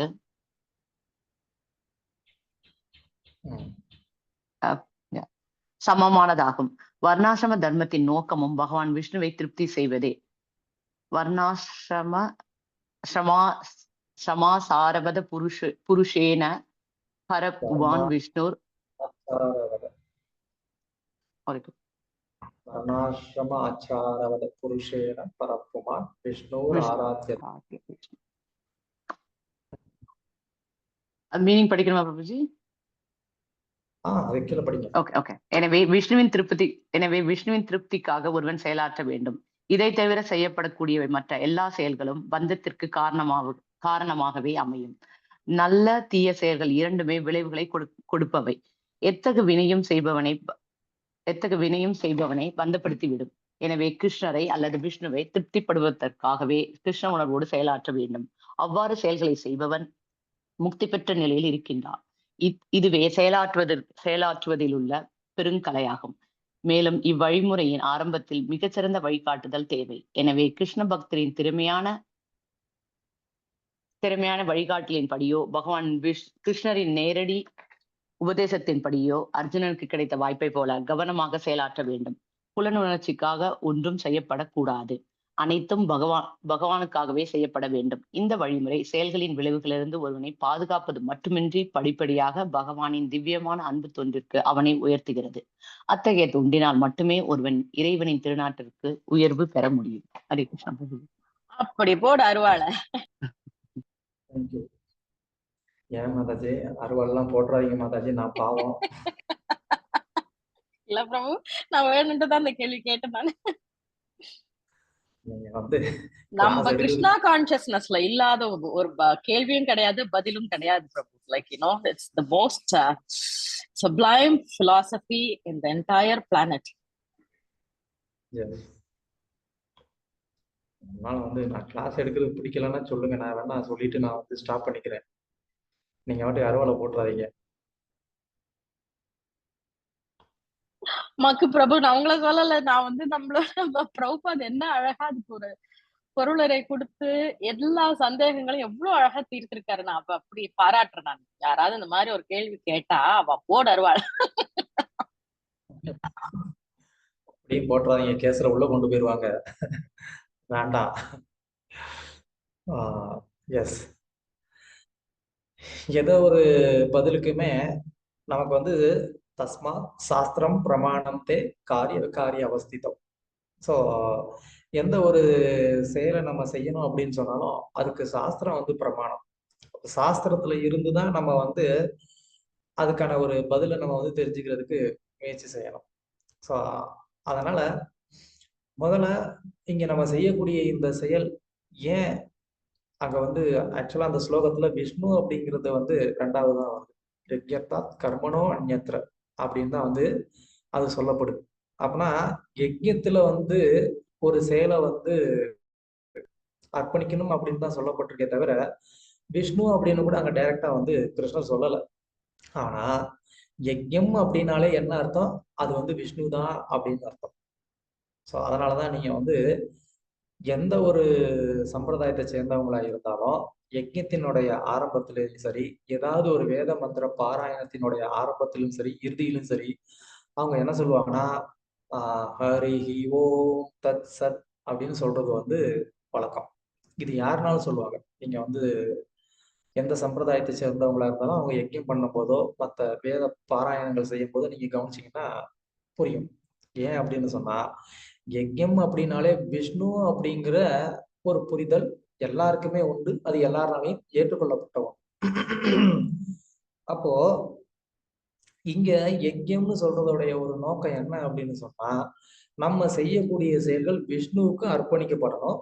விஷ்ணுவுக்கு அர்ப்பணிக்கப்படக்கூடிய செயல் மட்டும்தான் என்ன பண்ண முடியும், ஒருத்தரை முக்தியை நோக்கி கொண்டு போக முடியும் அப்படிங்கிறத ரொம்ப ஒரு சூட்சமா கிருஷ்ணர் இங்க சொல்லி முடிச்சிடறாரு. அப்படின்னா என்ன அர்த்தம்? வேற யாருக்காகவும் செய்யக்கூடிய செயல் யஜ்ஞம் கிடையாது. வேற யாருக்கும் செய்யக்கூடிய அந்த செயல் நம்மளுக்கு முக்தியை கொடுக்காது அப்படிங்கிறது ரொம்ப சிம்பிளா இங்க கிருஷ்ணர் சொல்றாரு. அது மட்டும் இல்லாம பகவத்கீதையிலேயே கிருஷ்ணர் என்ன சொல்றாரு? தேவான்யாந்தி தேவோ யஜ பிரகிருதி யாந்தோ என்னது பித்ரு யாந்தி பித்ருன்னு கொடுத்தாங்க இல்லையா? சோ தேவர்களை வழிபட்டா என்ன என்ன ஆவாங்க? தேவருடைய லோகத்துக்கு போவாங்க. பித்ருக்களை வழிபடக்கூடியவங்க பித்ருடைய லோகத்துக்கு போவாங்க. சோ வாட், எந்த ஒரு லோகத்துக்கு போனா என்ன பிரச்சனை அப்படின்னு நம்ம நினைக்கலாம். அந்தந்த தேவதையை வழிபட்டவங்க அந்தந்த லோகத்துக்கு போகலாம். அதுல ஒன்றும் பிரச்சனை இல்லைன்னு நம்ம நினைக்க முடியாது. ஏன்னா கிருஷ்ணர் 8வது அத்தியாயத்துல என்ன சொல்றாரு? பிரம்ம புவனாலோகா புனராவர்த்தினோ அர்ஜுனா. அதாவது இந்த பௌதிக உலகத்துக்குள்ள நீங்க பிரம்மலோகம் வரைக்கும் எங்க போனாலும் வந்து என்ன பண்ண வேண்டியிருக்கும்? திரும்ப பிறக்க வேண்டியது இருக்கும் அப்படின்னு வந்து சொல்றாரு. ஆனா எத்கத்வா நான் நிவர்த்தந்தே தத்தாம பரமம் மம அப்படின்னு சொல்றாரு. ஆனா என்னுடைய லோகத்துக்கு வர்றவங்க திரும்ப இந்த பௌதிக உலகத்துக்கு வரமாட்டாங்க அப்படின்னு சொல்றாரு. அப்ப என்னுடைய லோகத்துக்கு வரணும்னா என்ன பண்ணணும்? அதை தான் இங்க சொல்றாரு. எனக்கான ஒரு செயல்கள்ல நீங்க ஈடுபடுங்க அப்படின்னு இங்க சொல்றாரு. சோ எப்போ கிருஷ்ணருக்கான ஒரு செயல்ல நம்ம வந்து ஈடுபடுறோமோ அப்போ அந்த செயல் வந்து என்ன ஆகப்படுது? அது அவருக்குன்னு அர்ப்பணிக்கப்படுது. அதனால நம்ம என்ன பண்றோம்? அவருடைய லோகத்துக்கு போறோம். அவருடைய லோகத்துக்கு போனோம்னா திரும்ப நாம இங்க வரமாட்டோம்னு அர்த்தம். அதை தவிர்த்து வேற யாருக்கு நம்ம வந்து எந்த ஒரு சேவை செய்தாலும் பக்தி செய்தாலும் நம்ம என்ன பண்ணாலும் திரும்ப இந்த பௌதிக உலகத்துல நாம வந்து பிறக்க வேண்டியது இருக்கும். ஏன்னா இந்த உலகத்தை சிருஷ்டி செய்தது பகவான் தான். நாராயணா, விஷ்ணு, கிருஷ்ணா அப்படின்னு வேதத்துல கிளியரா வந்து சொல்லியிருக்கு. ஆஹ் அதாவது ரிக்வேதத்துல வந்து சொல்லப்பட்டிருக்கு. நாராயணாத் ஏகாதச ருத்ரா ஜாயந்தே, நாராயணாத் பிரம்மா ஜாயந்தே அப்படின்னு சொல்லி என்ன வரிசையா எல்லா தேவர்களும் எப்படி வந்து நாராயணன்ட்ட இருந்தே வந்தாங்க அப்படின்னு சொல்லி வேதங்கள்ல ரிக்வேதத்துல வந்து சொல்லப்பட்டிருக்கு. ரிக்வேதம்னு இல்லை, நீங்க வேதத்தின் எந்த பகுதியை எடுத்துக்கிட்டாலும் எல்லாத்துலயுமே வந்து சொல்லப்பட்டிருக்கிறது என்ன அப்படின்னா, இந்த பௌதிக சிருஷ்டி, இந்த தேவர்கள் இவங்க எல்லாருமே வந்து நாராயணன் விஷ்ணு கிட்ட இருந்துதான் வந்திருக்கிறாங்க அப்படின்னு தான் சொல்லப்பட்டிருக்கு. சோ நம்மளை சிருஷ்டி செஞ்சது யாரு? விஷ்ணு தான். அப்போ நம்ம யாருக்கு வந்து நேச்சுரலாவே வந்து சேவை செய்யணும்? யாரு நம்மளை வந்து சிருஷ்டி பண்ணாங்களோ அவங்களுக்கு தான் நம்ம வந்து சேவை செய்தாகணும். அப்போதான் நம்ம என்ன ஆக முடியும்? நம்ம முக்தி அடைய முடியும். நமக்கு நம்மளை சிருஷ்டி செய்யாதவங்களுக்கு போய் நம்ம வந்து சேவை பண்ணா அது சரியான ஒரு முறை இல்லை. அது மட்டும் இல்லாம அவங்கனால நமக்கு வந்து முக்தியை கொடுக்கவும் முடியாது. ஏன்னா அவங்களும் அந்த நாராயணனால வந்து சிருஷ்டி செய்யப்பட்டிருக்கிறதுனால நம்ம என்ன பண்ண வேண்டியிருக்கு? கிருஷ்ணர், விஷ்ணு, நாராயணனுக்கு நம்ம பக்தி தொண்டு செய்ய வேண்டியிருக்கு அப்படிங்கிறத தான் இங்க இந்த பொருளுரையிலையும் வந்து சொல்றாங்க. ஆனா மத்த சாஸ்திரங்கள் எல்லாம் அவங்கள வந்து ஒரு முழுமுதற் கடவுளா வந்து சொல்லப்பட்டிருக்கு அப்படின்னு நாம நினைப்போம். ஆனா மத்த சாஸ்திரங்களுடைய நோக்கம் என்ன அப்படிங்கிறது நமக்கு வந்து புரியணும். எல்லா சாஸ்திரங்களுமே வந்து இந்த கட்டுண்ட ஜீவாத்மாக்களுடைய ஒரு சுபாவம், ஒரு இயற்கைக்கு ஏத்த மாதிரி என்ன செய்யப்பட்டிருக்கு? கொடுக்கப்பட்டிருக்கு. அதனால ஒரு உன்னதமான ஒரு பக்தி தொண்டை செய்ய முடியாத அந்த கட்டுண்ட ஜீவாத்மாக்களுக்கு அவங்களுக்கு பிடித்த ஒரு தேவதையை வந்து வழிபட்டு அட்லீஸ்ட் கொஞ்சம் அவங்க வந்து ஒரு தர்மத்துக்குள்ள வாழ வைக்கிறதுக்காக சாஸ்திரங்கள் என்ன பண்ணிருக்கு? அந்த மாதிரியான ஒரு தேவதைகளுடைய ஒரு வழிபாடு வந்து கொடுக்கப்பட்டிருக்கு. அவ்வளவுதானே தவிர அதுக்காக அவங்க வந்து ஒரு முழுமுதற் கடவுள் அப்படின்னு சொல்லி வேதங்கள்ல எங்கேயுமே வந்து சொல்லப்படலை. ஸோ குறிப்பா நம்மளுடைய செயல்கள் அப்படிங்கிறது வந்து எதன் அடிப்படையில நமக்கு இருக்கு அப்படின்னு சொன்னா, நமக்கு வர்ணாசிரம தர்மத்தின் படிதான் நமக்கு வந்து செயல்கள் வந்து வரையறுக்கப்படுது. நாம ஒருத்தர் வந்து இந்த வர்ணமோ ஆசிரமமோ அவங்க என்ன பண்ணணும் அப்படிங்கிற அந்த செயல்கள் வந்து சாஸ்திரத்துல வர்ணாசிரம தர்மத்தின் அடிப்படையில நமக்கு வந்து கொடுத்துருக்குறாங்க. இவங்கவுங்க இந்த செயல்களை வந்து செய்யணும் அப்படின்னு சொல்லி. அந்த வர்ணாசிரம தர்மம் அப்படின்ற அந்த ஒரு சிஸ்டம் அதை வந்து ஏற்படுத்தியிருக்கிறதோடைய ஒரு நோக்கம் என்ன அப்படின்னு சொன்னா, வர்ணாசிரம ஆச்சாரவத புருஷேன பரப்புமான் விஷ்ணுர் ஆராத்தியது. விஷ்ணுவை வந்து ஆராதனை பண்றதுக்காக, விஷ்ணுவின் ஆராதனைக்கு ஒருத்தரை வந்து பக்குவப்படுத்துறதுக்காக தான் இந்த வர்ணாசிரம தர்மம் வந்து கொடுக்கப்பட்டிருக்கு அப்படின்னு இங்க வந்து சொல்றாங்க.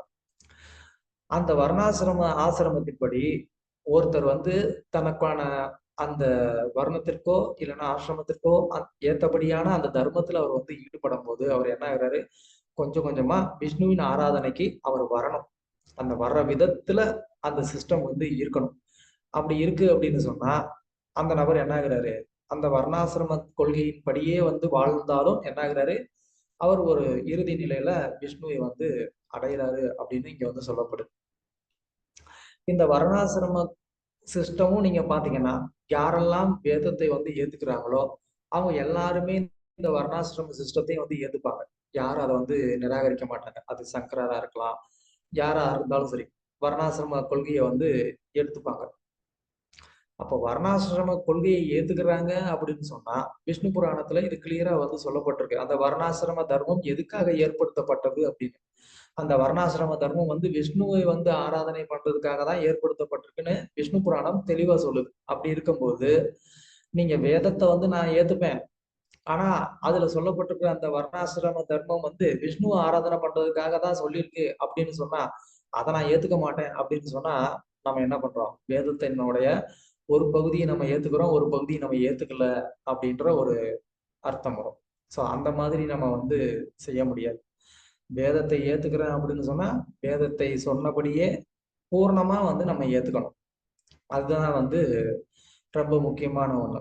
ஸோ அப்படி பார்க்கும்போது இந்த வர்ணாசிரம கொள்கையே வந்து விஷ்ணு ஆராதனை பண்றதுக்காக இருக்கு அப்படிங்கிற பட்சத்துலதான் அந்த வர்ணாசிரம கொள்கையை நம்ம வந்து கடைபிடிக்கணும்னு சொல்றோம்.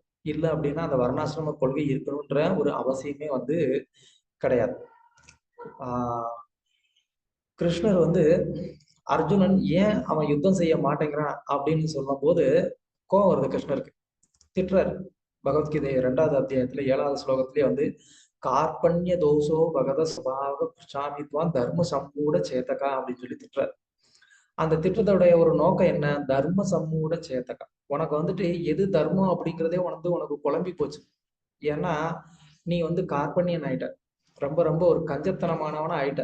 ஏன், என்ன கஞ்சத்தனம் அப்படின்னு சொன்னா, எது வந்து தர்மம்னு உனக்கு தெரிஞ்சிருந்தும் அந்த தர்மத்தை வந்து நிலைநாட்ட முடியாத மாதிரியான ஒரு கஞ்சத்தனம். எது தர்மம்? ஒரு சத்திரியனுக்கு வந்து அவனுடைய தேசத்துல வர்ணாசிரம கொள்கை வந்து சரியா கடைபிடிக்கப்பட்டிருக்கா அப்படின்னு பாக்குறது சத்திரியனுடைய ஒரு கொள்கை, அவனுடைய ஒரு டியூட்டி. அப்போ துரியோதனன் விஷ்ணு அதாவது கிருஷ்ணரை வந்து எதிர்க்கிறான் இல்லையா? அப்ப கிருஷ்ணரை அவன் எதிர்க்கிறான் அப்படின்னா அவன் நாட்டுல இருக்கிறவங்களையும் அவன் வந்து கிருஷ்ணருக்கு பக்தி பண்ண விடுவானா? கண்டிப்பா பக்தி பண்ண விட மாட்டான். அப்படின்னா என்ன அர்த்தம்? அவன் வர்ணாசிரம கொள்கையும் அவங்க அங்க இருக்கிறவங்களை வந்து ஒழுங்கா கடைபிடிக்க விட மாட்டான்னு அர்த்தம். சோ வர்ணாசிரம கொள்கை வந்து அந்த தேசத்துல சரியா கடைபிடிக்கப்படவில்லை. அப்போ அந்த தேசத்துல சரியா வர்ணாசிரம கொள்கையை நிலைநிறுத்த வேண்டியது ஒரு சத்திரியனுடைய ஒரு கடமை. ஆனா அர்ஜுனன் என்ன பண்றான்? ஐயோ, என் சொந்தக்காரங்களை நான் எப்படி கொள்ளுவேன் அப்படின்னு நினைக்கிறான். அப்ப தன்னுடைய சொந்தக்காரங்கிற அந்த ஒரு பற்றுதல்னால எங்க வந்து வர்ணாசிரம கொள்கை வந்து கடைபிடிக்கப்படலையோ, விஷ்ணுவை வந்து எதிர்க்கிறாங்களோ, அதை கூட அவன் வந்து சகிச்சுக்கிறதுக்கு ரெடியா இருக்கிறான். அதுதான் வந்து கார்பண்ய அப்படின்னு அங்க வந்து சொல்லப்படுது.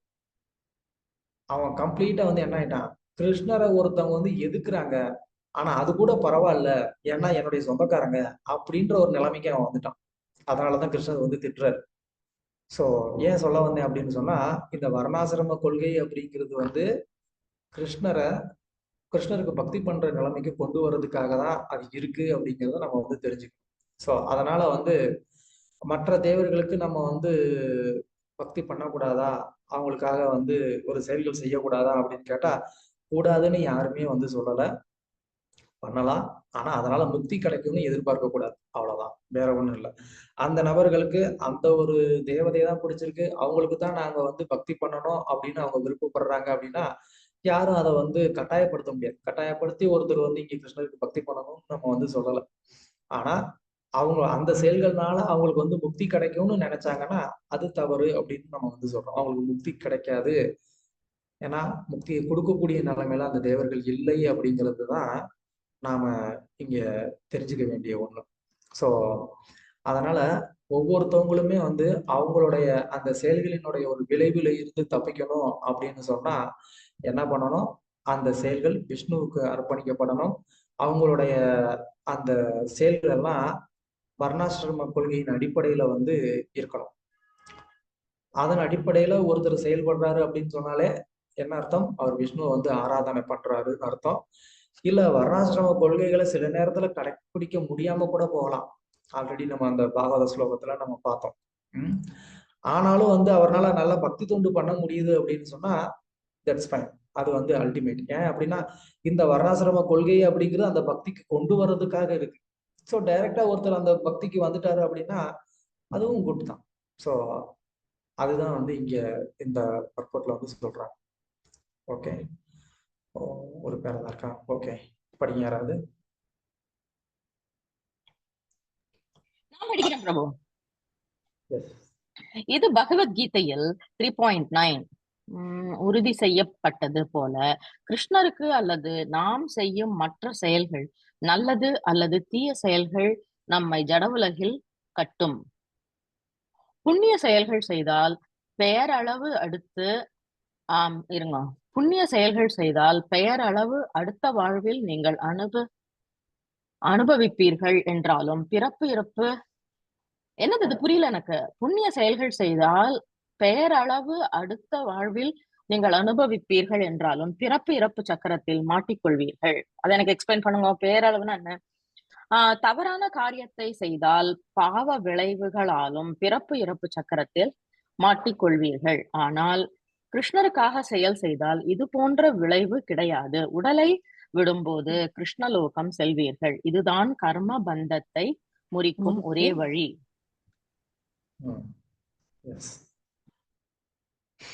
பெயரளவு அப்படின்னு சொன்னா நமக்கு வந்துட்டு புண்ணியம் செஞ்சதுனால அடுத்த லைஃப்ல somewhat we get some benefit. அதுதான். அதனால நமக்கு வந்து ஒரு சென்ஸ் கிராட்டிஃபிகேஷன் இல்லைன்னா ஒரு நல்ல ஒரு லக்ஸரி லைஃப் கிடைக்கலாம். ஆனா அதோடைய அந்த ஒரு ஆனந்தம் அப்படிங்கிறது பெருசு கிடையாது. அது சும்மா ஒரு டெம்பரரி ஆனது அப்படின்னு சொல்றதுதான் அந்த பெயரளவு அப்படிங்கிறதுக்கான மீனிங். லைக் நேம் சேக் அப்படின்னு சொல்லுவாங்க, செயற்கோசரம் செய்யறோம் அந்த மாதிரி அந்த மாதிரி மீனிங்கா Prabhu? Yes yes. Okay Prabhu. அதுதான் புண்ணிய செயல்கள்லயே ஈடுபடலாமே அப்படின்னு நமக்கு வந்து தோணலாம். புண்ணிய செயல்கள்ல ஈடுபட்டாலும் என்ன பண்ண வேண்டியிருக்கும், திரும்ப நாம வந்து இங்க பிறக்க வேண்டியது இருக்கும். இப்போ நகுஷன் அப்படின்னு ஒரு ராஜா இருந்தான். அந்த ராஜா என்ன பண்ணா, அவன் வந்து நிறைய புண்ணிய செயல்கள் செஞ்சு சொர்க்கம் போனான். சொர்க்கம் போனான்னா என்னாச்சு, அவனால கொஞ்ச நாள் சொர்க்கத்துல இருக்க முடிந்தது. அதுக்கப்புறமா வந்து என்ன பண்ணாங்க, அவனை வந்து கழுத்தை பிடிச்சி வெளியில கொண்டாந்து அங்க இருந்து தரதர இழுத்து வந்து கீழே தள்ளி விட்டாங்க. அங்க இருந்து அவன் என்ன பண்ணான், திரும்ப பூமியில வந்து பிறந்தான். சோ சொர்க்கத்துல இருக்கக்கூடிய ஒவ்வொருத்தவங்களுக்கும் இதுதான் நிலைமை. அவங்களுடைய அந்த புண்ணிய பலன் முடிஞ்சதுக்கு அப்புறமா என்ன பண்ண வேண்டியிருக்கும், திரும்ப இந்த பூமியில வந்து பிறக்க வேண்டியிருக்கும். புண்ணியம் செஞ்சதுனால சொர்க்கத்துல போய் கொஞ்சம் நல்லா வந்து என்ஜாய் பண்ணலாம். சேம் லைக் நான் வந்து இங்க நல்லா கஷ்டப்பட்டு சம்பாதிக்கிறேன். நல்லா சம்பாதிச்சு அந்த பணத்தை வச்சுட்டு நான் என்ன பண்றேன், சம்திங் ஏதோ ஒரு ஃபாரின் கண்ட்ரில போயிட்டு நான் என்ன பண்ணலாம், என்னுடைய பணம் எவ்வளவு இருக்கோ அதுக்கு ஏத்த மாதிரி அதை வச்சு நான் என்ன பண்ணலாம், அங்க வந்து கொஞ்சம் நான் என்ஜாய் பண்ணலாம். பணம் தீர்ந்துருச்சுன்னா திரும்ப நான் என்ன பண்ணி ஆகணும், இங்க வந்தாகணும். அது மாதிரி இந்த புண்ணிய செயல் அப்படிங்கிறது வந்து என்னன்னா, என்னுடைய புண்ணிய பலன் இருக்கிற வரைக்கும் நான் வந்து சொர்க்கத்துல அனுபவிக்கலாம். இல்ல இந்த பூமியிலேயே கூட வந்து ஒரு நல்ல ஒரு லக்ஸரியான ஒரு லைஃப் வந்து எனக்கு கிடைக்கலாம். பட் ஆனா அது டெம்பரவரி தான். அதுக்காக நான் என்ன பண்ண வேண்டியிருக்கோம், அதை அனுபவிக்கிறதுக்காக திரும்ப நான் வந்து பிறப்பு இறப்புன்றதுல வந்து நான் சுத்திக்கிட்டே இருக்கணும் அப்படிங்கிறத ஒருத்தர் வந்து நல்லா புரிஞ்சுக்கணும். இந்த பிறவியில நான் வந்து என்ன பண்ணேன், நல்லா நான் கஷ்டப்பட்டு உழைச்சு நான் பெரிய பில்லியனியர் ஆயிட்டேன். ஆனா நான் எந்த விதமான புண்ணிய செயல்களும் செய்யல, பக்தி தொண்டு எதுவுமே பண்ணல. அப்ப நான் என்ன பண்ண வேண்டியிருக்கும், திரும்பவும் பிறக்க வேண்டியிருக்கும். நான் திரும்ப பிறக்கும் போதே நான் பில்லியனரா பிறப்பேனா? இல்ல. போன பிறவில நான் டாக்டர் ஆயிருக்கலாம். அதுக்காக திரும்ப நான் பிறக்கும் போது நான் டாக்டர் ஆவனா அடுத்த பிறவில? கன்ஃபார்ம் இல்லை. சோ இந்த பிறவியில நான் என்னெல்லாம் நான் வந்து சம்பாதிச்சனோ, அது வந்து செல்வமா இருக்கலாம், அறிவா இருக்கலாம், இல்ல நண்பர்களா இருக்கலாம், வீடு நிலம் எதுவா வேணா இருக்கலாம். ஆனா திரும்ப அடுத்த பிறவியில நான் என்ன பண்ணணும், நான் ஜீரோல இருந்து தான் ஸ்டார்ட் பண்ணணும். அடுத்த பிறவிலையும் இது எல்லாத்தையும் அடைய நான் கஷ்டப்படணும்.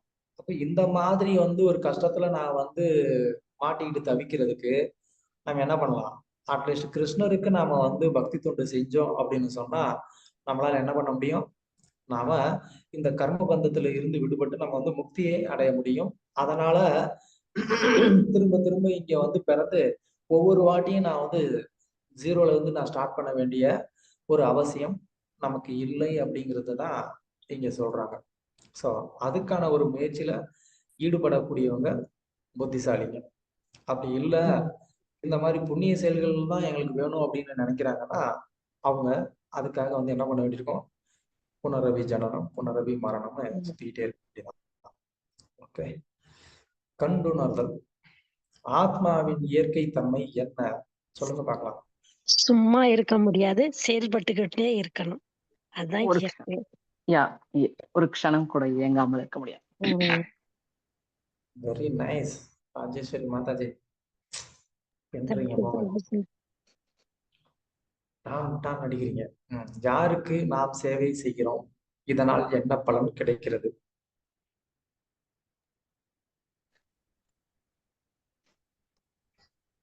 கிருஷ்ணருக்கு சேவை செஞ்சா நம்ம வந்து அவரோட லோகத்துக்கு போகலாம். பிறப்பு இறப்பு சக்கரத்துல இருந்து நம்ம விடுபடலாம். Very nice. சூப்பர். நெக்ஸ்ட், பந்தப்படுவதற்கு காரணம் என்ன?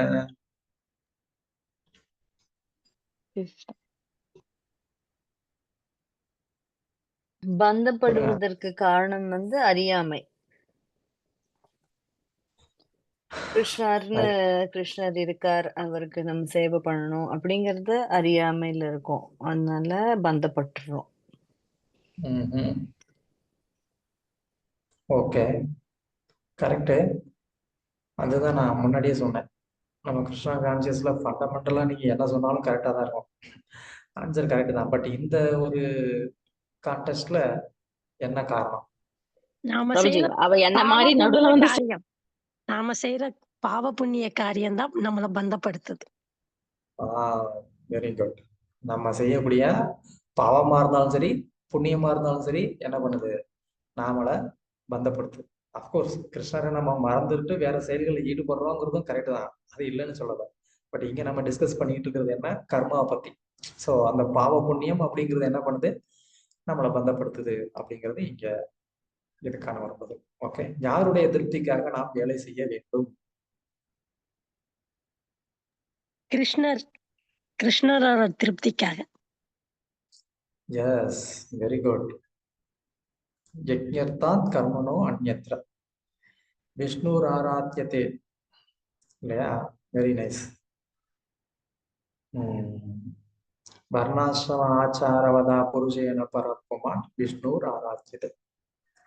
Very good. அதாவது இங்க முதல்ல இங்க வரக்கூடிய இந்த கேள்விகள், கண்டுணர்தல் அப்படின்னா என்ன அர்த்தம் தெரியுமா? நம்ம இப்போ இங்க டிஸ்கஸ் பண்ணிக்கிட்டு இருந்த இந்த விஷயத்துல, இந்த ஒரு டாபிக் உள்ளுக்குள்ள இருந்து அதுக்கான ஒரு ஆன்சரை சொல்றது அப்படிங்கிறது தான் கண்டுணர்தல். புரிந்துணர்தல் அப்படின்னா என்னன்னா, நம்ம டிஸ்கஸ் பண்ணதுல நம்ம என்ன அண்டர்ஸ்டாண்ட் பண்ணிக்கிட்டோம் அப்படிங்கிறத வந்து நம்ம சொல்றோம். இதை அண்டர்ஸ்டாண்ட் பண்ணிக்கிட்டீங்க அப்படின்னு சொன்னா ஆன்சர் பண்றதுக்கு ஈஸியா இருக்கும். ஓகே, கிருஷ்ணர் திருப்திக்காக வேலை செய்தால் என்ன பயன்?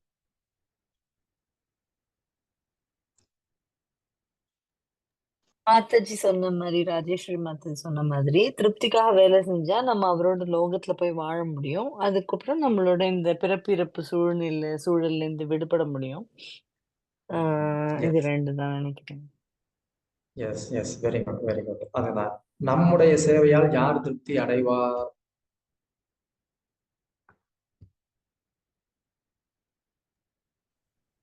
பகவான் கிருஷ்ணர். Yes, very good. ஏன்? எதுக்குன்னா நம்ம செயல் எல்லாத்துலயும் அவரை சென்டரா வச்சுதானே நம்ம செய்யறோம், அதனால. Okay, good. அது ஒரு ஆன்சர் தான். இன்னும் ஒரு ஆன்சர் சொல்லலாம். வேற யாராவது ட்ரை பண்றீங்களா?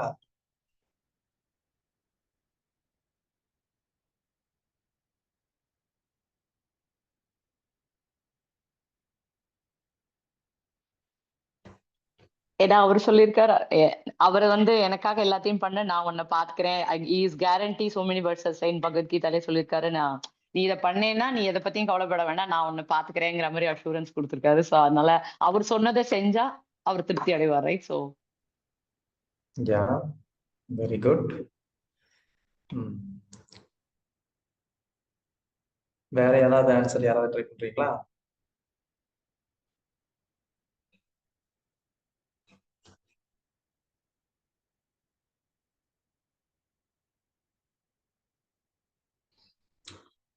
ஏன்னா அது 3வது கொஸ்டினுக்கான ஆன்சரா பிரபு கேக்குறீங்க?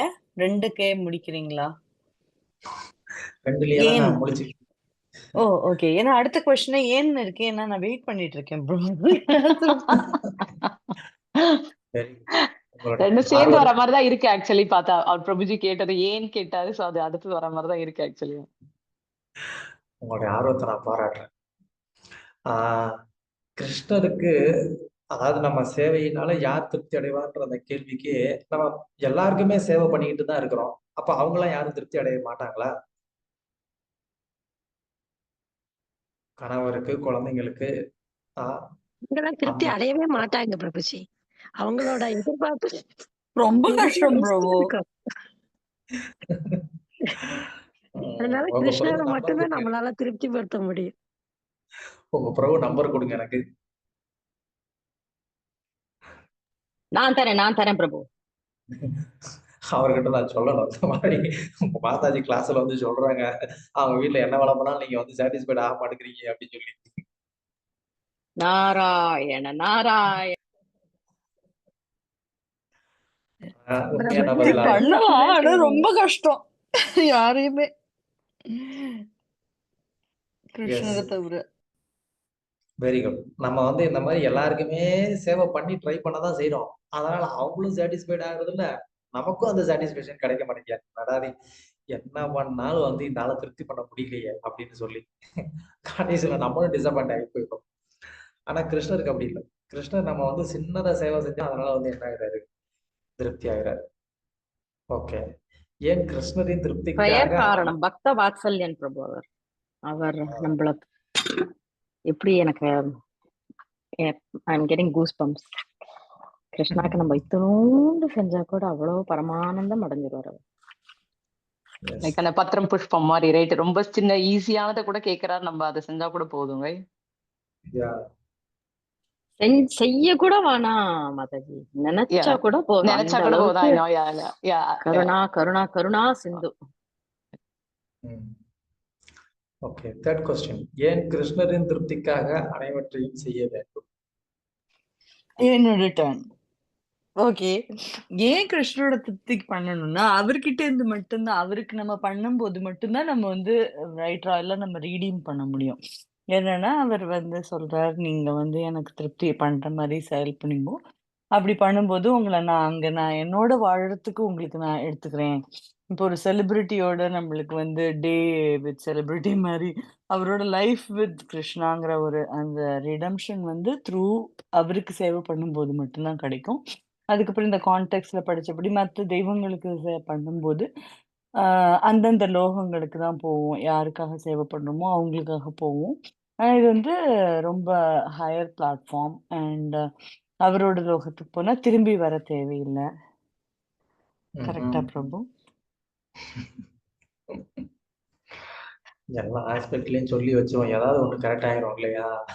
இல்ல பிரபு, நிஜமா இவர் தானே சொல்றாரு, ரீடிங் பண்ணிக்கோங்க. நீங்க இங்க வந்து என்கிட்ட நீங்க வரலாம். நீங்க வந்து மத்த தெய்வங்களுக்கு நீங்க பண்ணும்போது நானே தான் வந்து அது அது கான்டெக்ட் சொல்லலாத. பட் அதுதானே புரிஞ்சுக்கிறோம். அவர் தான் ஒன்லி பர்சன் கொடுக்கக்கூடியவர் நான் பலன்களை. ஆனா நீங்க அவங்களுக்கு நீங்க உங்களோட ஆன்சஸ்டர்ஸ்க்கு பண்ணாலோ இல்ல நீங்க மத்த தெய்வங்களுக்கு பண்ணாலும் நீங்க அந்த அளவுக்கு தான் போக முடியும். சத்தியலோகம் வரைக்கும் நீங்க வந்து திரும்பி வந்துடணும், போனாலும் திரும்பி வந்துடணும்.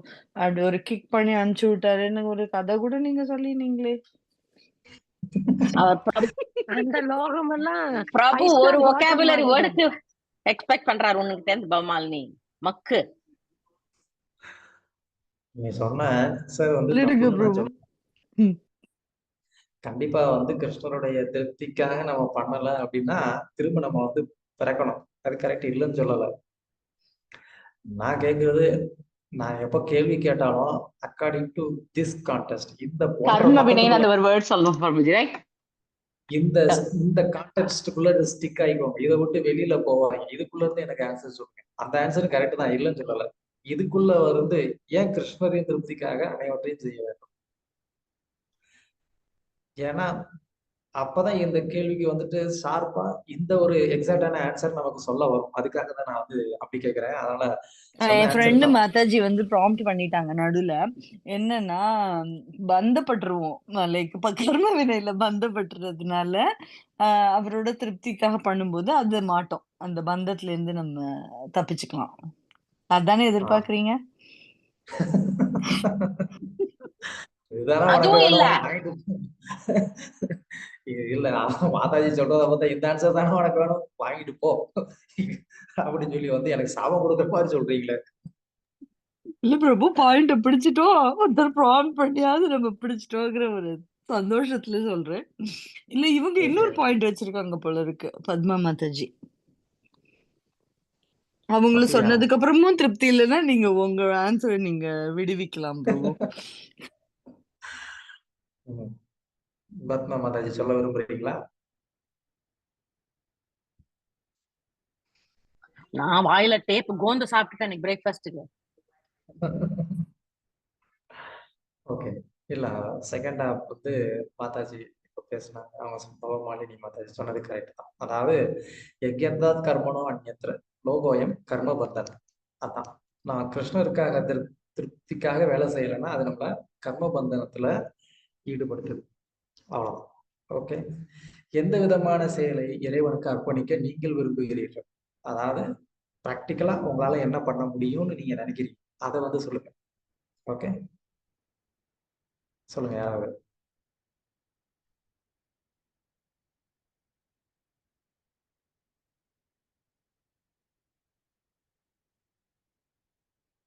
சொல்லுங்க, எந்த மாதிரியான செயலை நீங்க கிருஷ்ணருக்கு அர்ப்பணிக்க விரும்புறீங்க? அர்ப்பணிக்க விரும்பலையா?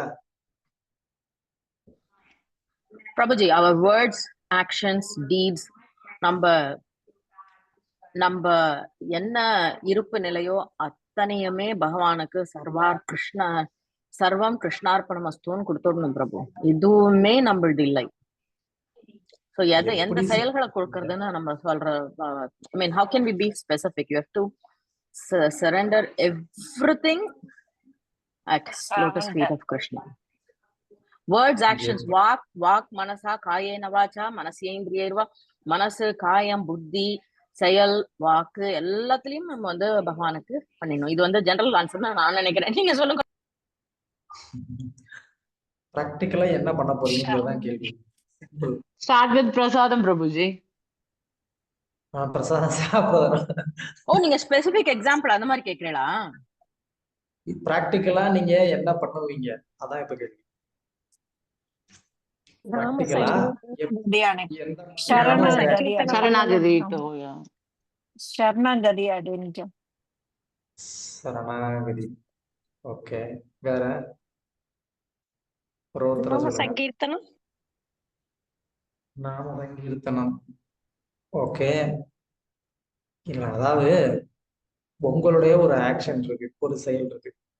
அது எந்த மாதிரியான செயல் பிராக்டிக்கலா நீங்க வந்து கிருஷ்ணருடைய சர்வீஸ்ல என்கேஜ் பண்ண முடியும் அப்படிங்கிறத கிளியரா சொல்லுங்க பார்க்கலாம். கிருஷ்ண உணர்வை நமக்கு மத்தவங்களுக்கு சொல்லி கொடுக்கிறது. யா, ஸோ இது ஒரு விதமான ப்ராக்டிக்கலான ஒரு ஆக்ஷன். நாம சங்கீர்த்தனமும் ப்ராக்டிக்கலான ஒரு ஆக்ஷன் தான். பட் அதை வந்து நம்ம எப்படி வந்து சொல்லணும் அப்படின்னு சொன்னா, இப்போ எனக்கு வந்து பாடுறது அப்படிங்கிற ஒரு சுபாவம் எல்லாருக்கிட்டையுமே இருக்கும், பிடிக்கும். அட்லீஸ்ட் யாருக்கு வெளியில முன்ன பாடாட்டினா கூட தனிமையா பாத்ரூம்ல இருக்கும்போதாவது வந்து பாடக்கூடிய ஒரு சுபாவம் இருக்கும். அதை நம்ம என்ன பண்றோம், நாம அந்த இதை வந்து கிருஷ்ணருடைய ஒரு சர்வீஸ்ல நகர சங்கீர்த்தனம் பண்றதுல நம்ம வந்து என்கேஜ் பண்றோம் இல்லையா? ஸோ இந்த மாதிரி நான் வந்து சொல்ல வரேன். பேசுறது அப்படிங்கிறது எல்லாருக்கும் பிடிச்ச ஒரு விஷயம். கிருஷ்ணரை பத்தி பேசுறது மூலமா நம்ம என்ன பண்றோம், அந்த செயலை கிருஷ்ணருடைய செயலை அர்ப்பணிக்கிறோம். சாப்பிட்றதுங்கிறது எல்லாருக்கும் பிடிச்ச ஒரு செயல் தான், நம்ம தினமும் பண்றதுதான். அதை நாம எப்படி கிருஷ்ணருக்கு அர்ப்பணிக்க போறோம், அதை அவருக்காக சமைச்சு அவருக்கு நைவேத்தியம் பண்ணி அதை சாப்பிட்றதன் மூலமா நம்ம என்ன பண்ண போறோம், அந்த செயலையும் கிருஷ்ணருக்கு அர்ப்பணிக்க போறோம். Like this. வேற ஏதாவது ப்ராக்டிக்கலா நீங்க வேற ஏதாவது ஒரு செயலை அர்ப்பணிக்கிறீங்க? சப்போஸ் இப்ப யாரோ சொன்னீங்களே, போன வாரம் நாங்க கோயில்ல வந்து இந்த மாதிரி சர்வீஸ் பண்ணுவோம்னு சொல்றீங்க. அப்ப பிசிக்கலா என்ன பண்றோம், கோவில்ல போய் நம்ம வந்து நம்மளுடைய ஆக்டிவிட்டீஸை கிருஷ்ணருடைய சேவையில ஈடுபடுத்துறோம். சம்திங் அந்த மாதிரி ப்ராக்டிக்கலா உங்களால என்ன ஒரு செயல்ல ஈடுபட முடியும்னு கேட்கிறேன். லைக் எங்கேயாவது பார்ட்டிக்கு போய் யார் வீட்டுல கெட் டுகெதர் இருந்தா கூட நான் ஒரு டிஷ் பண்ணி அதை சாமிக்கு இங்க நைவேத்தியம் பண்ணிட்டு அதை கொண்டு போய் எல்லாருக்கும் கொடுப்பேன் Prabhuji. So I don't know அது கவுண்ட். Very nice Mataji. என்ன ஐட்டம் நீங்க ஸ்பெஷலிஸ்ட்? இல்ல லைக் எதாவது சொன்னாலும் நான் ஒரு ஐட்டம் சொல்லிடுவேன், அதை நான் இங்க நைவேத்தியம் பண்ணி கொடுத்தேன். லைக் என்ன சொல்றாங்களோ ஓரளவுக்கு சமைப்பேன் பிரபுஜி நான். எஸ்கேப் ஆகுறீங்க. ஏதாவது ஸ்பெஷலா சொன்னா செய்ய சொல்லி கேட்பானோ அப்படின்னு சொல்லிட்டு. இல்ல வெஜிடபிள் புலாவ் ரொம்ப பிடிக்கும். எங்க நான் சிஸ்டர்ல அவங்க ஃபேமிலி இங்க இருக்காங்க. சோ இதனால நீ வந்து புலாவ் பண்ணிட்டு வந்துரு அப்படின்னு சொல்லுவாங்க. சோ நான் வெஜிடபிள் புலாவ் ஒன்று பண்ணுவேன். சோ அவங்களுக்கு ஒரே ஆச்சரியம், எப்படி நீ ஆனியன் கார்லிக் இல்லாம இவ்வளவு டேஸ்ட் ஆகுது ரெசிபி எல்லாம் கேட்டிருந்தாங்க. I don't know, every time so for நல்லா வருது பிரபுஜி எனக்கு அது. And just simple raita, okay, இந்த குக்கும்பர் ரைத்தா, அதுவே அவங்களுக்கு ஒரு பெரிய டிஷ் மாதிரி தெரியுது. ஸோ யூஸ்வலி எங்கேயாவது போனா நான் அதை ரெண்டும் பண்ணி கொண்டு போவேன். அண்ட் ஆஸ் யூஷுவல் தயிர் சாதம் டூ. மாதாஜி அதோட ஸ்பெஷாலிட்டி என்னன்னா கிருஷ்ணருக்கு படைச்சிட்டு கொண்டு எஸ் போறீங்க. எக்ஸாக்ட்லி மாதாஜி. ஐ நோ, அதுதான் நான் எப்பவுமே வைக்கும்போது அதான் சொல்றது. லைக் ஏன்னா அது பண்ணிட்டு தான் ஈவன் எந்த ஒரு சோஃபார் அது கிருஷ்ண பிரசாதம்னாலே உப்பு காரம் கரெக்டா இருக்கு பிரபுஜி. அது என்னவோ ஐ டோன்ட் நோ, அது கரெக்டா அது தெரியுது கிருஷ்ண பிரசாதம்ட்டு. பரவாயில்ல, எதா இருந்தாலும் வந்து கொரியர் பண்ண சொல்ல முடியாத ஐட்டமா சொல்லி எஸ்கேப் ஆகிக்கிறீங்க. பரவாயில்ல, மன்னிச்சு விட்டுறோம். இதுல இருந்து என்ன தெரியறது பிரபு உங்களுக்கு? நான் ஒரு கேள்வி கேக்குறேன். என்னைய கேக்குறீங்களா? ஆமா, நீங்க இங்க வரணும், இங்க வந்து நாங்கெல்லாம் பண்றதெல்லாம் சாப்பிட்டு கரெக்டா உண்மைதானா அப்படின்னு நீங்க வந்து சொல்றதுக்காகவாவது நீங்க வரணும் இல்லையா பிரபு? அந்த ஒரு கஷ்டத்தை இதுவரைக்கும் அனுபவிக்கிறீங்க. சும்மாவே எடுக்க சொன்னேன். கண்டிப்பா என் கையில என்ன இருக்கு? எல்லாம் உங்க கையிலையும் கிருஷ்ணன் கையிலையும் தான் இருக்கு. எஸ், வேற ஏதாவது ஆக்ஷன்ஸ் எது உங்களுக்கு இப்ப மாதாஜி நல்ல ஒரு சொன்னாங்க, இப்படி ஒரு ஆக்ஷன் நான் கிருஷ்ணருக்கு ஆஃபர் பண்றேன், வேற யாராவது? பிரபு எனக்கு வந்து ரொம்ப பிடிச்ச சேவை வந்து பகவானுக்கு துளசி மாலை கட்டி நம்ம ஆத்துலயே துளசி வளர்த்து அந்த மஞ்சரி அழகு போல துளசி ஸ்தோத்திரம் சொல்லி பறிச்சு ஹரிப்பிரியைன்னு சொல்லி அது வந்து மாலையா கட்டி எனக்கு பகவானுக்கு போடும்போது அப்படியே எனக்கு உள்ளுக்குள்ளேருந்து ஒரு ஆனந்தம் வரும் பாருங்கோ. அப்படியே I love that seva so much Prabhu. அப்படியே அந்த பகவான் வந்து என்ன ட்ரெஸ் போட்டு இருந்தாலும் அவர் அந்த கழுத்துல அந்த துளசி மாலை அவர் தூங்கும் போது பிரபு பிரபு பிரபு எவ்வளவு அழகா இருப்பாரு தெரியுமா. அதுக்கு மேல நீங்க என்ன மாலை போட்டாலும் அது வந்து just adding beauty to the most beautiful. But ஆனா அந்த துளசி மாலை அந்த பகவானுடைய அவருடைய பெருந்தோள்கள்ல போடும்போது பிரபு பிரபு பிரபு எவ்வளவு அழகு பிரபு. எனக்கு ரொம்ப ரொம்ப பிடிச்ச சேவை பிரபு. துளசி மாலை ஆத்திலே வளர்த்து அவளுக்கு சேவை செஞ்சு அந்த அம்மா வந்து சந்தோஷப்பட்டு அந்த மஞ்சரிகளை கொடுத்து நம்ம அதை அவளுக்கு வலிக்காம நம்ம பிரிச்சு அதை வந்து பகவானுக்கு மாலையா தொடுத்து போடும்போது எனக்கு ரொம்ப பிடிச்ச சேவை Prabhu. And I do that also sometimes. எங்க ஆத்துல இது மஞ்சரி வர வரைக்கும் ஐ வில் டூ இட். ஆமா பிரபு, ரொம்ப அழகா மாலை போடுவாங்க பிரபு. பத்மா ரொம்ப அழகா செடி வளர்ப்பாங்க. அந்த துளசி வந்து அது செத்து போற அளவுக்கு ரொம்ப ஒண்ணுமே இல்லாம இருந்தா கூட அது துளசியை வளர்த்துருவாங்க பிரபு அவங்க. அந்த மாதிரி எனக்கு வந்து பிடிச்ச சேவை என்ன தெரியுமா? நான் இவங்க சொல்றதுக்கு முன்னாடி அதேதான் யோசிச்சிருந்தேன். எனக்கு வந்து தைக்கிறதுக்கு பிடிக்கும். ஓகே, அதனால நான் சுவாமிக்கு வந்து போய் அந்த கடையில போய் பார்த்து அந்த கலர் அந்த இது என்கிட்ட சுவாமி கிட்ட இல்ல, அதனால அந்த கலர் மெட்டீரியல் அந்த என்ன ஃபேப்ரிக் கிருஷ்ணாக்கு உருத்தாத மாதிரி உள்ள பக்கம் ஜருகு இருக்கணும், ஆனா உருத்தக்கூடாது. அந்த மாதிரி நல்ல சில்க்ல தான் போடணும். முன்னாடிலாம் நல்ல கண்ட துணியில போட்டிருந்தேன் ஜிகு ஜிகுன்னு நிறைய. மிடில் ஈஸ்ட்ல இருந்ததுனால அந்த சீக்வன்ஸ் ஒர்க் வச்ச நிறைய மெட்டீரியல் லேஸ் அதெல்லாம் போட்டிருக்கேன். பட் இப்ப கொஞ்சம் போக போக வந்து நான் என்ன நினைக்கிறேன், சுவாமிக்கு வந்து நம்ம வந்து சில்க் போட்டுக்கிறோம், ஸோ சுவாமிக்கு சில்க் தான் போடணும்னு சொல்லிட்டு அந்த சில்க் பேஸ்டு மெட்டீரியல் வாங்கிட்டு தைச்சிட்டு அந்த சுவாமிக்கு போடும்போது, அது குளிப்பாட்டும் போதே எனக்கு ரொம்ப சந்தோஷமா இருக்கும் பிரபு.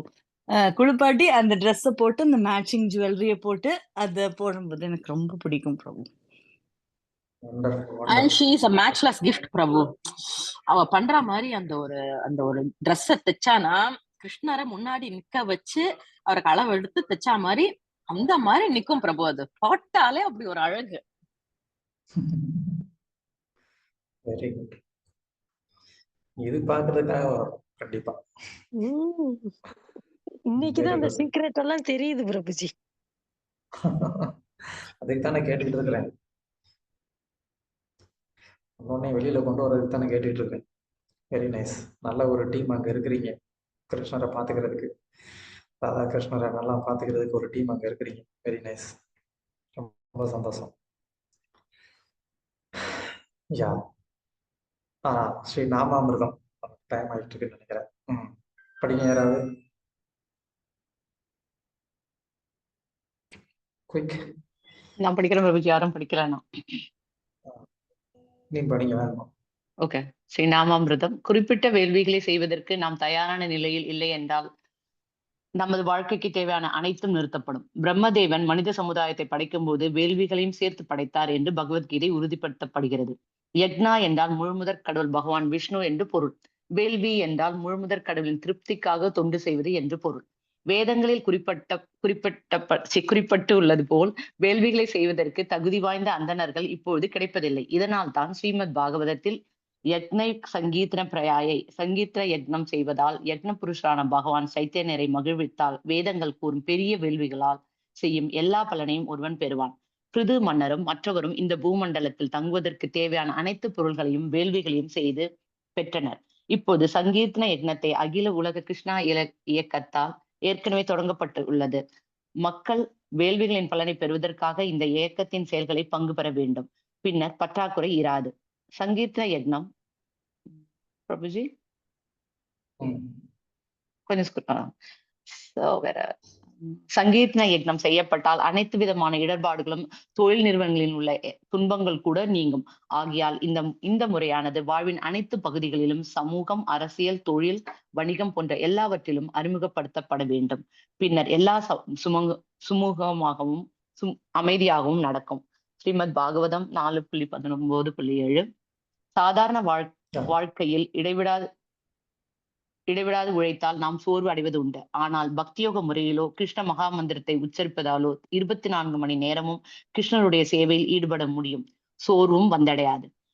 வெற்று பேச்சுகளை பேசுவோமாயின் வெகு விரைவில் களைப்படுகின்றோம். ஆன்மீக துறையிலோ களைப்பு என்ற பேச்சுக்கே இடமில்லை. ஆன்மீக வாழ்க்கை நிலைக்குறைகளின் கலப்பிடமே இல்லாதது. இவ்வுலகில் நாம் எல்லோருமே நம்முடைய சுய திருப்திக்காகவே உழைக்கின்றோம். நமது உழைப்பின் ஊதியத்தையும் சுய ஆனந்தத்திற்காகவே செலவிடுகின்றோம். உண்மையான யோகியின் விஷயம் அப்படி அல்ல. கிருஷ்ணரை தவிர அவனுக்கு வேறெதும் ஆசை இல்லை. ஸ்ரீ கிருஷ்ணரோ அவ்வித நினைப்பிலேயே பிரசன்னமாகி நிற்கின்றார். யோகத்தின் பூர்ணத்துவம் அத்தியாயம் 2.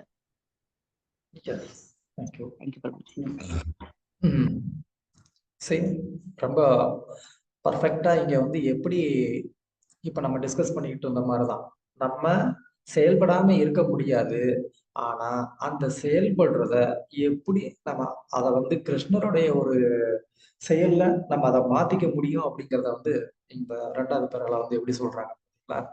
பேசுறது இன்ட்ரெஸ்டா இருக்கலாம், ஆனா பௌதிகமா எவ்வளவு நேரம் பேச முடியும். பாடுறது இன்ட்ரெஸ்டா இருக்கலாம், ஆனா எவ்வளவு நேரம் பௌதிகமான ஒரு பாட்டை பாட முடியும். கேட்கறது ரொம்ப இன்ட்ரெஸ்டா இருக்கலாம், ஆனா பௌதிகமான பேச்சு எவ்வளவு நேரம் கேட்க முடியும். இதுல எல்லாம் நமக்கு வந்து டயர்ட்னஸ் கண்டிப்பா வரும். ஆனா அதே இது பகவானை பத்தி பேசுறதுனால டயர்ட்னஸ் வராது. அது நமக்கு சுகதேவ கோஸ்வாமி, பரிஜித் மகாராஜர் ஒரு எக்ஸாம்பிள். கேட்கறதுனால டயர்ட்னஸ் வராது, அதுக்கு அவங்க எக்ஸாம்பிள். பாடுறதுனால டயர்ட்னஸ் வராது, அதுக்கு நாரதர் ஒரு உதாரணம். இப்படி 24 மணி நேரமும் கூட ஒருத்தர்னால வந்து என்ன பண்ண முடியும், பகவானுடைய சேவையில வந்து கண்டினியூஸா வந்து ஈடுபட்டு இருக்க முடியும். அதனால அவங்க எந்த விதமான ஒரு களைப்புலையும் அவங்க வந்து அடையிறது கிடையாது. ஒரு பிரபுபாதருடைய லீலை நீங்க வேணா கேள்விப்பட்டு வந்திருக்கலாம். ஒரு ஜென்மாஷ்டமி அப்போ வந்து பிரபுபாதர் வந்து நைட்டு 12 மணிக்கு அபிஷேகம் முடிஞ்சதுக்கு அப்புறமா பிரபுபாதர் வந்து லெக்சர் கொடுக்குறாரு. அது என்னன்னா, கிருஷ்ணா புக்ல இருந்து வந்து பிரபுபாதர் வந்து லெக்சர் கொடுக்குறாரு. ஸோ பிரபுபாதரும் ஃபுல் ஃபாஸ்டிங் இருந்திருக்கிறாரு. மற்ற டிவோட்டிஸ் எல்லாருமே வந்து அன்னைக்கு ஃபுல் ஃபாஸ்டிங் இருந்திருக்கிறாங்க. அப்போ அந்த அபிஷேகம் முடிஞ்ச உடனே லெக்சர் வந்து கிருஷ்ணா புக்ல இருந்து ஒரு சாப்டர் படிச்சுட்டு என்ன பண்றாரு, பிரபுபாதர் வந்து ஒரு லெக்சர் கொடுக்குறாரு. அப்படியே பேசிட்டே இருக்கும்போது பிரபுபாதர் வந்து கண்ணை மூடிக்கிட்டு அவர் வந்து அவர் பாட்டுக்கு பேசிட்டே இருக்கிறார். அப்போ ஒரு சாப்டர் முடிஞ்சதுக்கு அப்புறமா இன்னொரு சாப்டர், நெக்ஸ்ட் சாப்டர் அப்படின்னு சொல்லிட்டு பிரபுபாதர் வந்து போய்கிட்டே இருக்கிறாரு. ஒரு 2 மணி நேரம் கழிச்சு பிரபுபாதர் கண்ணை திறந்து பார்த்தா அங்க உட்கார்ந்து இருந்தவங்க எல்லாம் வந்து என்ன ஆயிட்டாங்கன்னா, அங்கேயே அப்படியே வந்து ஒருத்தருக்கு மேல ஒருத்தர் வந்து அப்படியே படுத்து கிடக்குறாங்க. ஏதோ வந்து யுத்தத்துல எல்லாரும் வந்து சண்டை போட்டு கிடக்குற மாதிரி வந்து சன்னியாசிகளுடைய தண்டம்லாம் கூட அங்கிட்டு இங்கிட்டு கிடக்குதான். அந்த மாதிரி வந்து ஒரு காட்சி. ஸோ டயர்ட் ஆயிட்டாங்க டிவோட்டிஸ். ஆனா பிரபுபாதர் வந்து என்ன பண்றாரு, அவர் பாட்டுக்கு உட்காந்து அந்த கிருஷ்ண கதையில வந்து ஆனந்தமா அவர் வந்து சொல்லிக்கிட்டே இருக்கிறாரு. நெக்ஸ்ட் சாப்டர்னு போயிட்டே இருக்கிறாரு. பார்த்தாரு. ஸோ எல்லாருமே பாவம் டயர்டா இருக்கிறாங்க போல அப்படின்னு நினைச்சிட்டு சரி கிளாஸை முடிச்சுப்போம் அப்படின்னு சொல்லிட்டு பிரபுபாதர் நினைச்சு போயிட்டாராம். அந்த மாதிரி தூய பக்தர்களுக்கு வந்து பகவானுடைய பக்தி தொண்டுல வந்து எந்த ஒரு ஆஹ் சோர்வே அடையிறது இல்லை. அதே மாதிரி பிரபுபாதர் ஒரு தடவை லண்டன்ல அந்த ரத யாத்திரா, கம்ப்ளீட் ரத யாத்திரா வந்து பிரபுபாதர் வந்து ரதத்துக்கு முன்னாடி நடந்தே வந்திருக்கிறாரு. ஐ திங்க் அது 4 ஹவரோ 6 ஹவரோ நினைக்கிறேன் அந்த ரத யாத்திரா. ஸோ கம்ப்ளீட் ரத யாத்திரா பிரபுபாதர் கொஞ்சம் கூட உட்காராம அந்த 70 வயசுக்கு மேல அவர் வந்து என்ன பண்ணாரு, டிவோட்டிஸ்களோட வந்து ஆடிக்கிட்டே வந்திருக்கிறார். கீர்த்தனம் பண்ணிட்டு ஆடிக்கிட்டே வந்திருக்கிறார். ஸோ அந்த மாதிரி இங்க கிருஷ்ண பக்தியில வந்து எந்த ஒரு சேவையும் யாருக்கும் வந்து அதுல பகவானுக்கு உடைய திருப்திக்காகன்னு ஒரு ஆழ்ந்த ஒரு விருப்பத்தோட அன்போட வந்து செஞ்சாங்க அப்படின்னு சொன்னா கண்டிப்பா அவங்களுக்கு வந்து டைம்னஸே வராது. இங்க நாங்க கூட வந்து ப்ரீச்சிங் பண்ணியிருப்போம். இந்த மாதிரி ஒரு ஃபெஸ்டிவல் ஏதாவது பண்ணுவோம். அப்போ அந்த ஃபெஸ்டிவல்ல வந்து பாத்தீங்கன்னா நிறைய சர்வீஸ் இருக்கும். ஒருத்தவங்களும் ஒரு வித சர்வீஸ்ல வந்து என்கேஜா இருப்பாங்க. அதுல ரொம்ப டஃப்பான, பிசிக்கலா டஃப்பானது என்ன அப்படின்னு சொன்னா வைண்ட் அப் சர்வீஸ். லாஸ்ட்ல எல்லா ப்ரோக்ராம் முடிஞ்சதுக்கு அப்புறம் ஆல்ரெடி டயர்டா இருப்போம். அதுக்கப்புறம் வைண்ட் அப் பண்ணணும். குக்கிங் பண்ண அந்த பெரிய பெரிய வெசல்ஸ் எல்லாம் கிளீன் பண்ணணும், ஸ்டேஜை கிளியர் பண்ணணும், மண்டபத்துல இருந்து எல்லாத்தையும் வெக்கேட் பண்ணணும். ஸோ இவ்வளவு வேலை வந்து பண்ண வேண்டியிருக்கும். அது கம்ப்ளீட்டா செப்பரேட்டா வந்து ஒரு டீம்ல இருக்கும். அப்ப என்ன பண்ணுவாங்க பாவம், அதெல்லாம் அவங்க வந்து பண்ணுவாங்க. ஆனாலும் வந்து ரொம்ப ஆனந்தமா இருப்பாங்க. அடுத்த நாள் பார்த்து ஏதோ இவங்க வந்து இவ்வளவு வேலை பண்ணாங்க அப்படின்ற மாதிரியான ஒரு அந்த ஒரு சைனே அவங்க முகத்துல வந்து இருக்காது. ஹாப்பியா வந்து நிற்பாங்க.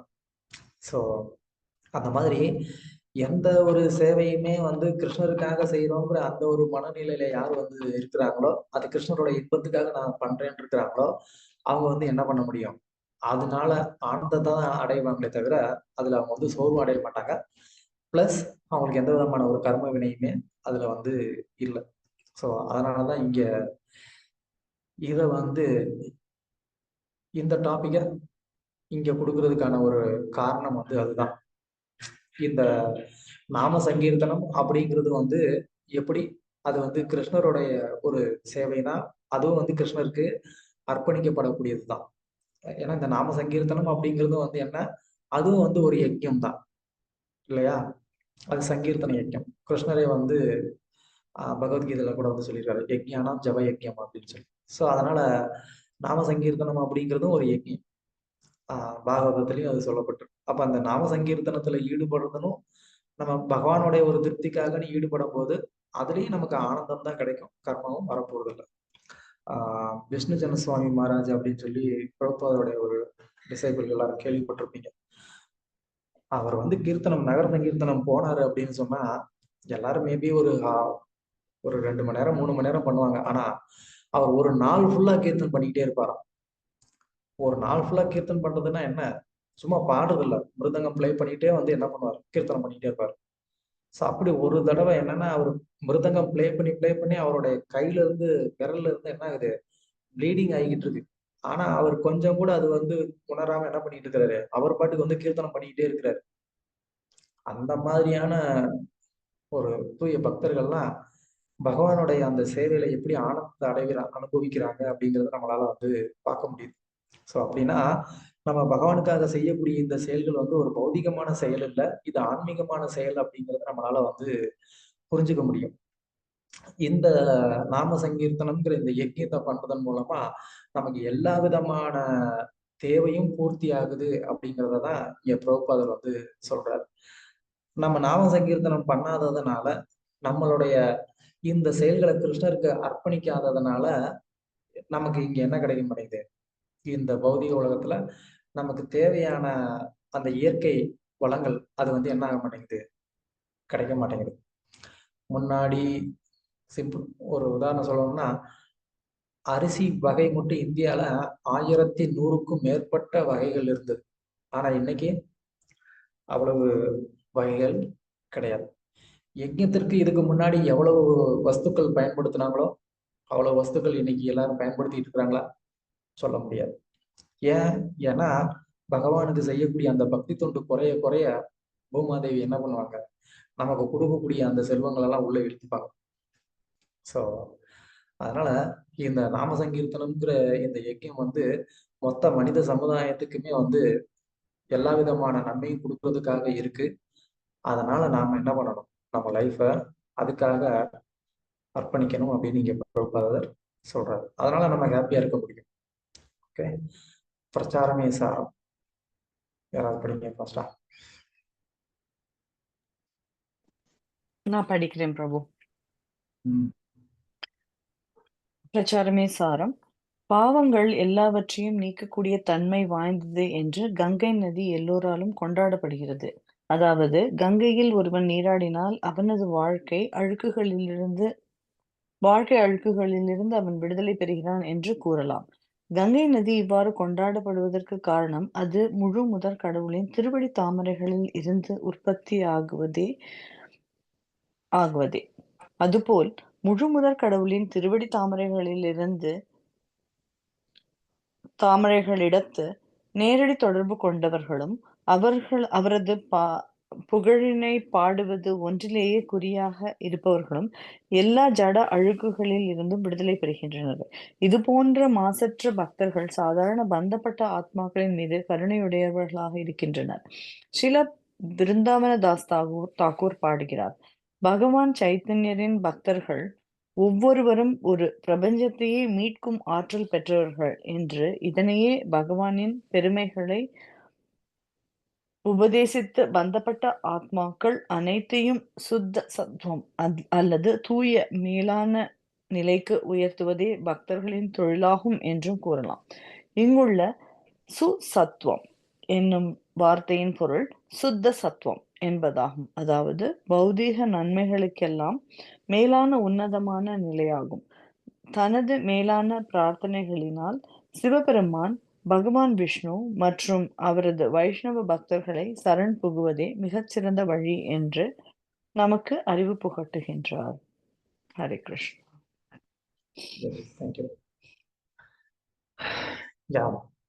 கங்கையில வந்து நம்ம குளிக்கிறதுனால கண்டிப்பா நம்மளுடைய எல்லா பாவ அழுக்குகளும் நம்மளை விட்டு போகுது. ஆனா அந்த கங்கை நம்மளுடைய வீட்டுக்குள்ள வந்துருச்சுன்னா நம்ம வந்து சந்தோஷமா இருப்போமா? இல்ல, வீட்டுக்குள்ள வெள்ளம் வந்துருச்சு ஓடிட மாட்டோம் இல்லையா? ஆனா ஒரு தூய பக்தர் அப்படிங்கிறது வந்து அவரால் என்ன பண்ண முடியும்? ஒவ்வொரு வீதிக்கும் வர முடியும், ஒவ்வொருத்தருடைய வீட்டுக்கும் வர முடியும், ஒவ்வொருத்தரையும் தனிப்பட்ட முறையில என்ன பண்ண முடியும்? பியூரிஃபை பண்ண முடியும். அதனாலதான் ஒரு பக்தருடைய அந்த சங்கம் அப்படிங்கிறத சிவபெருமான் கூட வந்து ரொம்ப உயர்வா வந்து சொல்றாரு. துளையாம லவனாபி நாசொர்க்கம் ந புனர்பவம். ஒரு க்ஷண நேரம் ஒரு தூய பக்தருடைய ஒரு சங்கம் கிடைச்சது அப்படின்னு சொன்னா அந்த க்ஷண நேரம் அப்படிங்கிறதுக்கு சொர்க்கமோ இல்லைன்னா முக்தியையோ கொடுத்தா கூட அதுக்கு இணை கிடையாது அப்படின்னு சொல்லி பாகவதத்துல சொல்லுது. அப்படின்னா அந்த தூய பக்தருடைய ஒரு சங்கம் எந்த அளவுக்கு வந்து உயர்ந்தது அப்படின்னு நம்ம வந்து புரிஞ்சுக்கலாம். ஸோ அந்த மாதிரியான ஒரு தூய பக்தருடைய ஒரு சங்கம் அவர் வந்து என்ன பண்றாரு? இப்படி எல்லாருக்கும் இந்த கிருஷ்ண பக்தி கிடைக்கணுங்கிறதுக்காக அவர் தானே விரும்பி என்ன பண்றாரு? எல்லா இடத்துக்கும் வந்து பிரயாணம் பண்ணி அவங்களுக்கு அந்த நன்மையை வீடு தேடி போய் வந்து கொடுக்குறாரு. அதனாலதான் பக்தர்களை வந்து தீர்த்த அப்படின்னு வந்து சொல்றாங்க.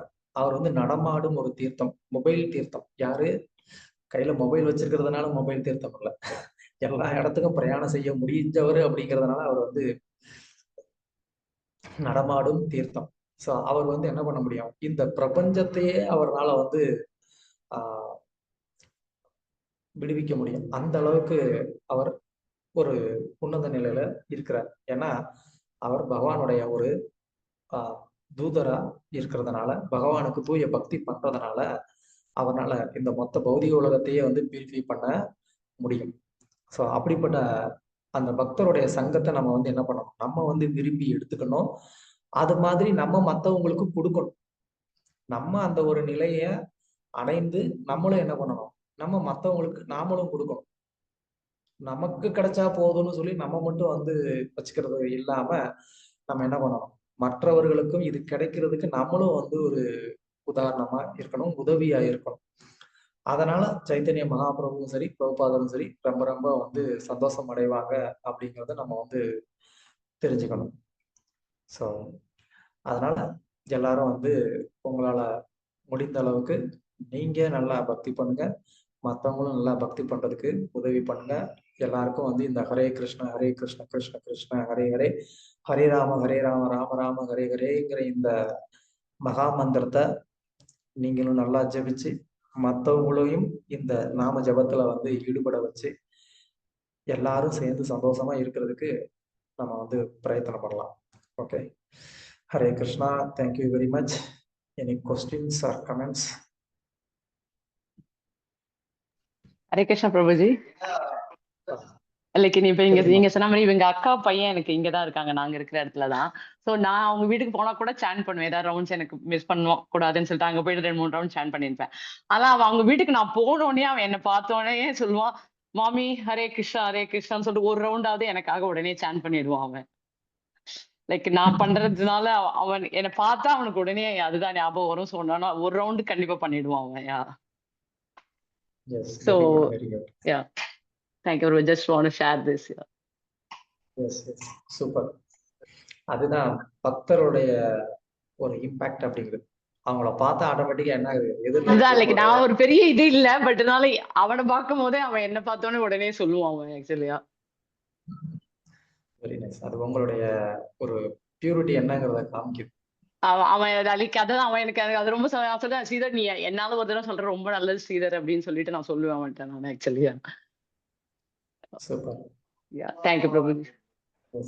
தேங்க்யூ பிரபு. ஒரு கேள்வி இருக்கு பிரபு. இப்ப வந்து சில சர்வீசஸ் வந்து ரொம்ப பிடிச்சிருக்குன்னு சொல்றோம் இல்லையா, சில சர்வீசஸ் பிடிக்கவே இல்லையே பிரபு, அது வந்து தப்பா? அதுக்கப்புறமா வந்து இன்னொன்னு, சில பேர் வந்து சாண்டிங் இந்த 16 சிலபிள்ஸ் தான் இருக்கு, இத வந்து இதுல வந்து பாதியை மிஸ் பண்ணிட்டு இதையே தவிர சொல்லும்போது ரொம்ப கோபம் வருதே பிரபு.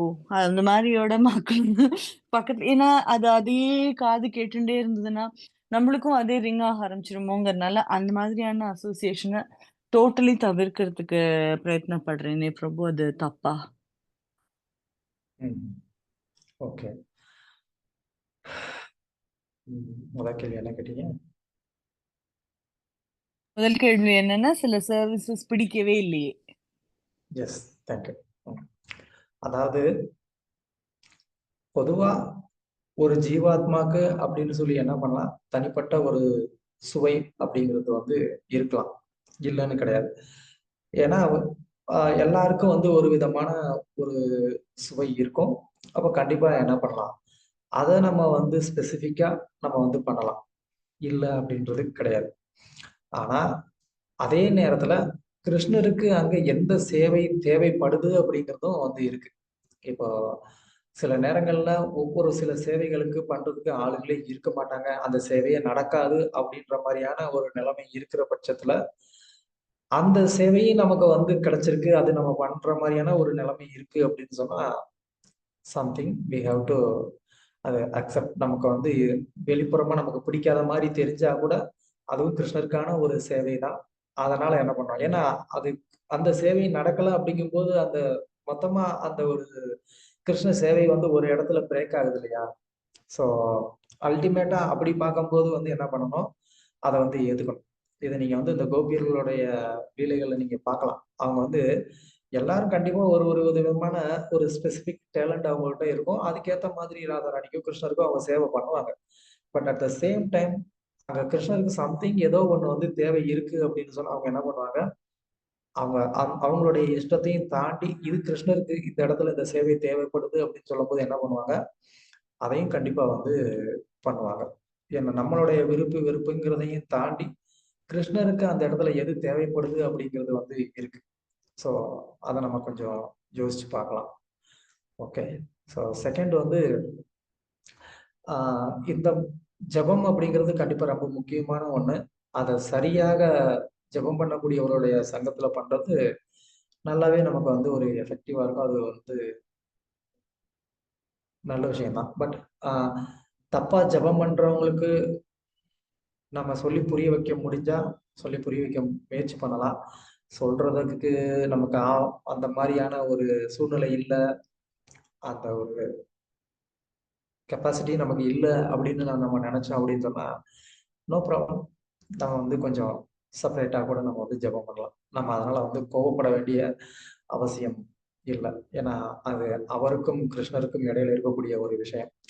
சிலருக்கு வந்து என்னன்னா அந்த ப்ரொனவுன்சியேஷன் அந்த அளவுக்கு வந்துட்டு ப்ராப்பரா வராது. அது அவங்களுடைய கல்ச்சர் அந்த மாதிரியான ஒரு ஒரு என்ன சொல்லலாம், அந்த ஒரு ஒரு சில வார்த்தைகள் அவங்களுடைய லாங்குவேஜ்ல அந்த மாதிரி வந்து இல்லாம இருக்கலாம். அதனால வரக்கூடிய சில பிரச்சனைகளா இருக்கலாம். பட் அவங்க ரியலா வந்து ஒரு டிவோஷனா அந்த பகவானுடைய நாமத்தை வந்து சொல்றாங்க அப்படிங்கும்போது அதுல ஒன்றும் பிரச்சனை இல்லை. பட் நாமத்தை முழுசா சொல்லாம ஒரு கேர்லெஸ்ஸா சேன் பண்றாங்க, அவங்க வந்துட்டு அந்த ஒரு அட்டென்ஷன் இல்லாம வந்துட்டு அந்த மந்திரத்தை மிஸ் பண்றாங்க அப்படிங்கிறது அது அவங்களுக்கே வந்து நல்லது கிடையாது. ஸோ மேபி நம்ம அதை வந்து அவங்களுக்கு ஏதாவது ஒரு விதத்துல புரிய வைக்க முயற்சி பண்ணலாம். அந்த மாதிரியான ஒரு ஜபம் நமக்கு டிஸ்டர்ப் பண்ணுது அப்படின்னு சொன்னா குவைட்டா நம்ம வந்து அந்த இடத்துல இருந்து நம்ம விலகி இருக்கலாம். அதுலயும் வந்து தப்பு கிடையாது. Okay.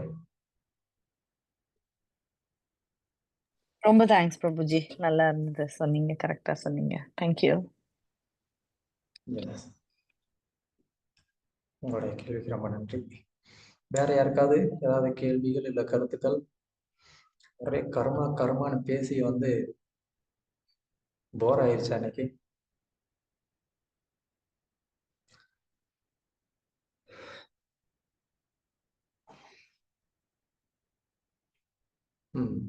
Any questions or comments?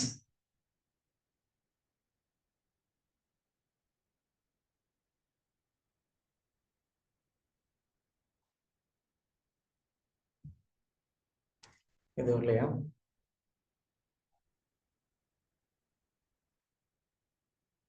Okay.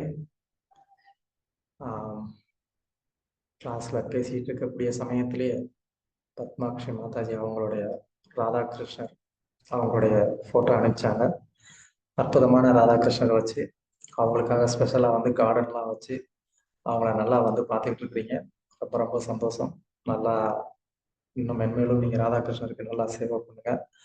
அந்த சேவையில வந்துட்டு இந்த அடியணையும் கொஞ்சம் ஞாபகம் வச்சு அவங்க வந்து எனக்கும் கொஞ்சம் கருணை கொடுக்கணும், நானும் கொஞ்சம் நல்லா பக்தி பண்ணணும், சேவை பண்ணணும்னு எனக்காக நீங்களும் எல்லா பக்தர்களுமே வந்து எனக்காக கொஞ்சம் வந்து வேண்டிக்கோங்க. ஸோ தொடர்ந்து இந்த வகுப்புல வந்து கலந்துகிட்டு இருக்கக்கூடிய அனைத்து பக்தர்களுக்கும் என்னுடைய மனமார்ந்த நன்றி. Thank you very much. நம்ம அடுத்த வகுப்புல சந்திக்கலாம். தேங்க்யூ. ஹரே கிருஷ்ணா. ஹரே கிருஷ்ண பிரபு. நன்றி. Hare Krishna Hare Prabhu. Krishna. Thank you thank you so Prabhu. Much. Hare Krishna. Hare Krishna. Thank you. Hare Krishna.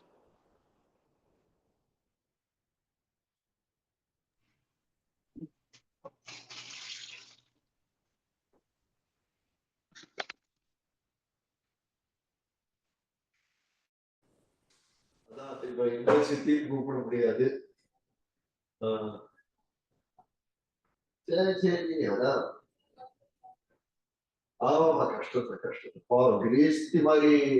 அது ரொம்ப கஷ்டம் தான் இல்ல.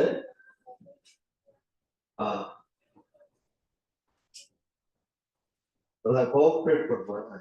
அது கிரீஸ்தி அப்படி ரொம்ப டைட்டா வச்சுப்போம் உடம்பு. நம்ம ஒன்றும் செய்யவும் முடியாது. அதான் அது வரைக்கும் அதுதான் நம்ம நினைச்சுக்கணும். அப்புறம் சரி வசதி பார்ப்போம் அப்படின்னா. சரி சரி பார்த்து எங்க உஷாக்கால மேலே மேலே இருக்கல. சரி சரி நான் அப்புறம் பார்க்குறேன். ஓகே பார்ப்போம். Okay bye. Okay bye.